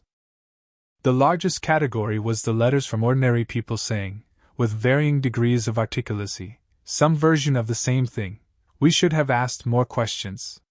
We should have looked more carefully. We should have been the kind of people who asked. He put those aside to reread. Then he picked up his quill and wrote the editorial that would run the next morning, which was about institutional trust and the specific damage done when trust is given without scrutiny, and which would be considered, years later, one of the better pieces of journalism published in the wizarding world in the 20th century. In Gringotts, in the small library on the West Wing, Harry read the Prophet article that Flintedge had brought him with the dry comment. It's accurate. He read it carefully. He read his name in print and the 33 charms described in Skeeter's clean prose and the covenant finding in Sirius's acquittal and the question mark that hung over the whole piece, the thing that Skeeter had been too good a journalist not to include. What does a world look like after this? What do you build on the rubble of a story you thought you knew? He folded the paper. He put it on the table. He looked out the crystal window at the afternoon light in the shaft and thought about what came next. Not the specific next. Bright Copper had 2 more removal sessions scheduled, the formal guardianship proceedings would take months to complete. He'd need to think about school and what school actually looked like and whether he'd start at Hogwarts with everyone else or somewhere else entirely or on his own timeline. All of that was real and it was coming and he'd navigate it when it arrived. He thought about the bigger next. About what it meant to be 7 years old and to have had the architecture of who you were supposed to be dismantled in a week. About the clean anger and the letter in his pocket and Sirius in the chair saying, "Yeah, I think we could do that." About what Ironforge had said, without the charm, the situation still exists, but you get to decide what to do about it when you know the full picture. He had the full picture. More of it than he'd had at the start of the week. Not all of it, You never had all of it, he'd figured out. The picture just kept having more to it, but enough to stand on. Enough to say, this is what I know, and this is what I'm going to do with it, and the choice is mine. That was the thing, actually.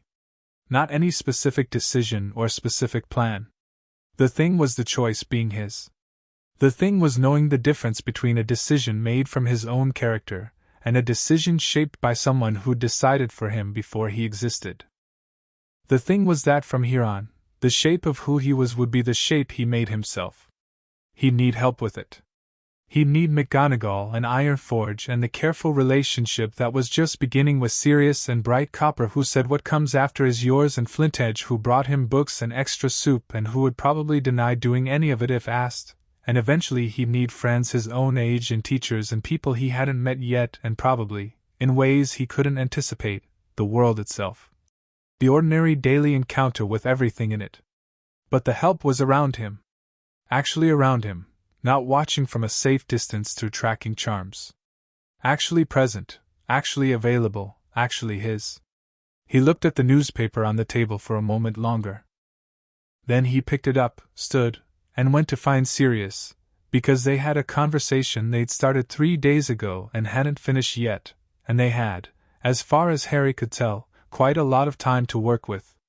The mountain settled around him as he walked. The lamps swung their orange light in the old air of the deep corridors, the ancient ventilation carrying the sounds of the institution going about its work, the carts, the gold, the particular industry of a place that had been keeping things safe since before anyone currently alive had been born, and would go on doing it long after. Harry walked through it like he belonged there, which he did, which he'd been told he did, and which he was, slowly, beginning to believe. That was enough. That was, in fact, everything. In the months that followed, the wizarding world had the argument it had never had properly. The Wizengamot convened 4 times before year's end to address the legal gaps the Ironhold findings had exposed, the lack of oversight on informal guardianship placements, the absence of a proper review mechanism for emergency detentions, the complete non-existence of any procedure for checking on the welfare of children placed under special circumstances. Amelia Bones drafted most of the new provisions. She was direct about their inspiration, and she put Harry Potter's name nowhere in the legislative language, at his request, but everyone knew, and the legislation was better for being specific about what it was trying to prevent. Dumbledore did not resign from Hogwarts immediately. He served out the year, because the students needed continuity and because, as McGonagall observed to Amelia over tea one evening, forcing him out in spectacle would serve the spectacle rather than the school. He stepped back from the ICW position. He wrote a letter to Sirius Black that he sent through Clearwater, who passed it to Sirius with the note that he was under no obligation to read it. Sirius read it, once, and then put it in a drawer where it stayed. The compulsion constructs were fully removed from Harry in 3 sessions over 2 weeks. Bright Copper documented everything. The magical growth suppression construct, one of the monitoring charms, was the last to go, and when it came out Harry sat in the examination chair for a full minute without speaking and then said, with the particular quality of someone encountering a room they'd never been in before, "Oh, that's what it's supposed to feel like." The fate marker was the most complex removal and took 4 sessions and the full characterization team. When it was done, Harry said nothing for a while, and then he said to Ironforge, "I'm still going to deal with it. When the time comes. I just want it to be something I chose." "It will be," Ironforge said. Sirius Black's dementor damage healed slowly, the way those things did, not completely, not quickly, but directionally. He ate proper meals and slept in a proper bed and sat in the sun when there was sun, which in England was an unreliable proposition, and he wrote letters to Harry 3 times a week with the slightly frantic quality of someone making up for lost time and aware they were doing it, and not entirely able to stop. Harry wrote back every time. The formal guardianship was completed in February. There was a brief hearing before the Goblin Nation's Recognition Office, a formality, given the documentation, and then a longer hearing in the British Wizarding Courts, which went smoothly because Amelia had prepared the ground and because Clearwater was very good and because the Covenant finding was in the record and no one with sense was going to argue against it. Harry signed his name on the document with the careful hand of someone who had been thinking about how to sign it for 4 months, and Sirius signed his beside it, and the registrar stamped it, and it was done. They went to lunch afterward, the 3 of them, Harry, Sirius, and McGonagall, who had attended as a witness and who stayed for lunch because she was invited and because she wanted to, and because 40 years of professional distance had recently given way to something she was still finding language for, but that felt like being present for something that mattered. They went to a small place in Muggle London that Sirius knew from before, a corner cafe that did good soup and better bread, and sat at a table by the window and talked about nothing consequential for an hour, which was its own kind of everything. Outside the window, London went about its enormous ordinary business, entirely unaware of the small table in the corner cafe where a 7-year-old boy with his father's hair and his mother's eyes ate good soup and talked to his godfather about Muggle football, which Sirius had developed opinions about during his recovery, and which Harry was almost entirely certain were wrong, and they argued about it in the cheerful, comfortable way of 2 people who already knew they'd be arguing about things for the rest of their lives and were pleased about it. The mountain kept its records, as it always had. The reckoning had been made. The rest was theirs.